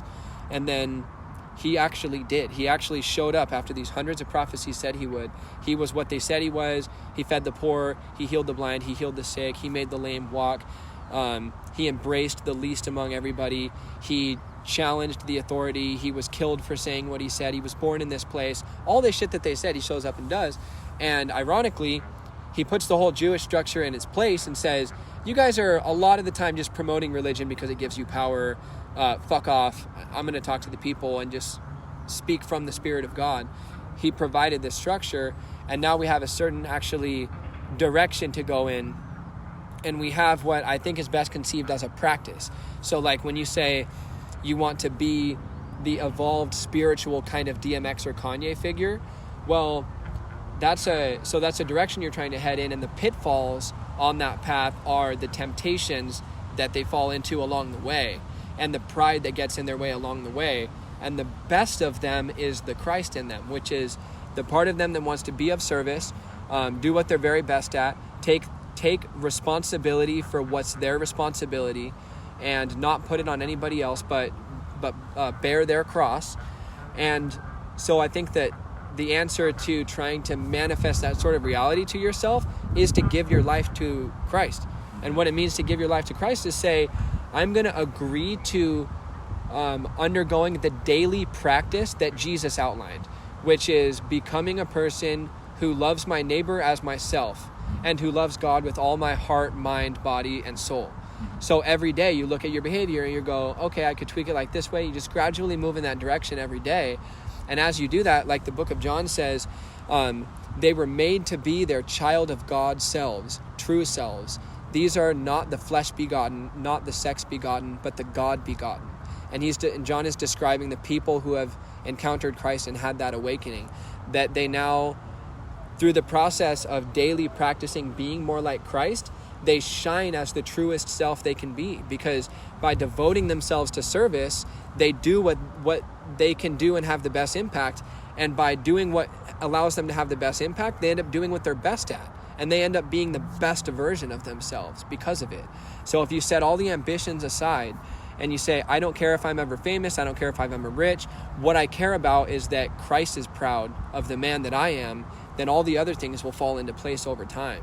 Because when you prioritize the highest game of games, you win all the games below them too. So that's when people say that we're living in the times of like the wickedness, because people aren't necessarily living for those means, but they're living to play this game where they're stacking as much money as they possibly can. And sometimes you have to, you know, be a little snakish to get other people's money, to get other people's profit from their production. And so I can see how like the pyramid gets more wicked the sharper the point gets as you go higher and higher and higher. Yeah. But I think that the way that the world is because the balance of scale is so tipped in that favor, as opposed to balanced out by good men who have integrity, who, even though it's popular and fashionable to be a certain way, I'm thinking that we're seeing good men, good women converting to more loose sort of like ideologies, because it seems to be so much damn fun to not necessarily be orderly or proper in the morality sense, or when it comes to having a character. So man, we could have a whole nother podcast talking about this kind of stuff, and I think that we should do a part 2. Yeah, that'd be a blast, bro. You know, maybe we could do no mariachi music next time. Either. In preparing for the Cinco de Mayo that's coming up here. Oh, hell yeah! No, but I would love to do another podcast, maybe in a different setting, to see the kind of conversations we have then at that point too. We could do one at my studio at the church. That would be amazing. But for my listeners, for this interaction, I want you to leave them with something personal, something, just a final thought that you have about life, about this interaction that we had, or just what comes to your mind when you have that one final say on the platform. Yeah, dude, I'd love to. So we were just talking about how it seems that a lot of people are losing their value structure and getting more lax. There's this old saying that goes, hard times produce strong men produce good times produce weak men produce hard times. And so that's a cycle that repeats. And also, excuse the kind of misogyny in that, like, men and women are both shaping society. It's not just men. Totally. But the fact that cycle happens, it doesn't mean that we go around in circles. I think it means that we roll forward. I think every time we go through that cycle, we end up in a better position. I think we roll forward. And, you know, I referenced earlier how when I had an awakening, when I had a psychological crisis at the end of 2018, that I realized that a lot of my behavior was phony, right? But once I had worked through that whole crisis, I instead came to the conclusion that all of those masks were genuine, and they were all different masks of me. And so what turned it from a crisis to an awakening was an acceptance of all sides of myself, loving every kid in the classroom as the teacher, and just saying, hey, you're all welcome here. You know, I can be all that I am, because as Christ loves all people, I should love all the elements that make up me and be all that I am. You know, I am the rapper and the event promoter and then this and that. And so society right now is going through a crisis and a disintegration where people are very divided. People are not united by a value structure or by a direction or even a narrative. And so people are divided right now in the sense that I was divided at the end of 2018, where all those sides of myself weren't getting along and they scattered. But when I rebuilt that, I turned out to be something greater than I was before. And I think we should be optimistic about the direction of humankind and say, once we get through this cycle, this part of the cycle that is disintegration, chaos, and people being pitted against each other, we can come out the other side of this with a society that's stronger and greater than it was before. And the way to do that is to start by organizing your own mind and your own life. Boom. Wow. I couldn't have put it any better myself, man. I think that you're totally right. You got to take care of home before you can take care of the world, you know. And your body's your temple, that's your home. You got to fix what's going on in your head and what's going on with your physique and fitness, and so you can even contribute and participate in the world. But thank you, man. It's been a great podcast episode. Where can people find your stuff? You said that your podcast is on Spotify, Apple Podcasts. Your music is also as well on Spotify and Apple? No, pretty much all my music is on SoundCloud right now. So if you go soundcloud.com, Ciivic, Ciivic, I've put out like 12 songs in the past year that are all just on SoundCloud. Okay. There's a couple old ones on all major platforms, but But I've just been ripping off YouTube beats, so they're just SoundCloud. I'm a see. SoundCloud rapper now. So SoundCloud is okay, totally. So like you guys heard, we're gonna do a part 2 at some point. And I just want to thank this man for coming through. Like he said at the very beginning, he said back from the dead, and it really feels like you're a different person than you used to be. Mm-hmm. So the whole resurrection metaphor really seems to resonate with that thought. And I'm really happy to have you back in the Tri-Cities for however long it may be, because I know sometimes we have to get up and move and go do things in other areas. But I think that your influence in the Tri-Cities has always been a thing. So I'm really interested to see what that influence takes shape of moving forward. Awesome. So thank you again, man. This has been Tri-Town Tory's Tory Talk. Much love to you, and good night. No, bro, that was a blast.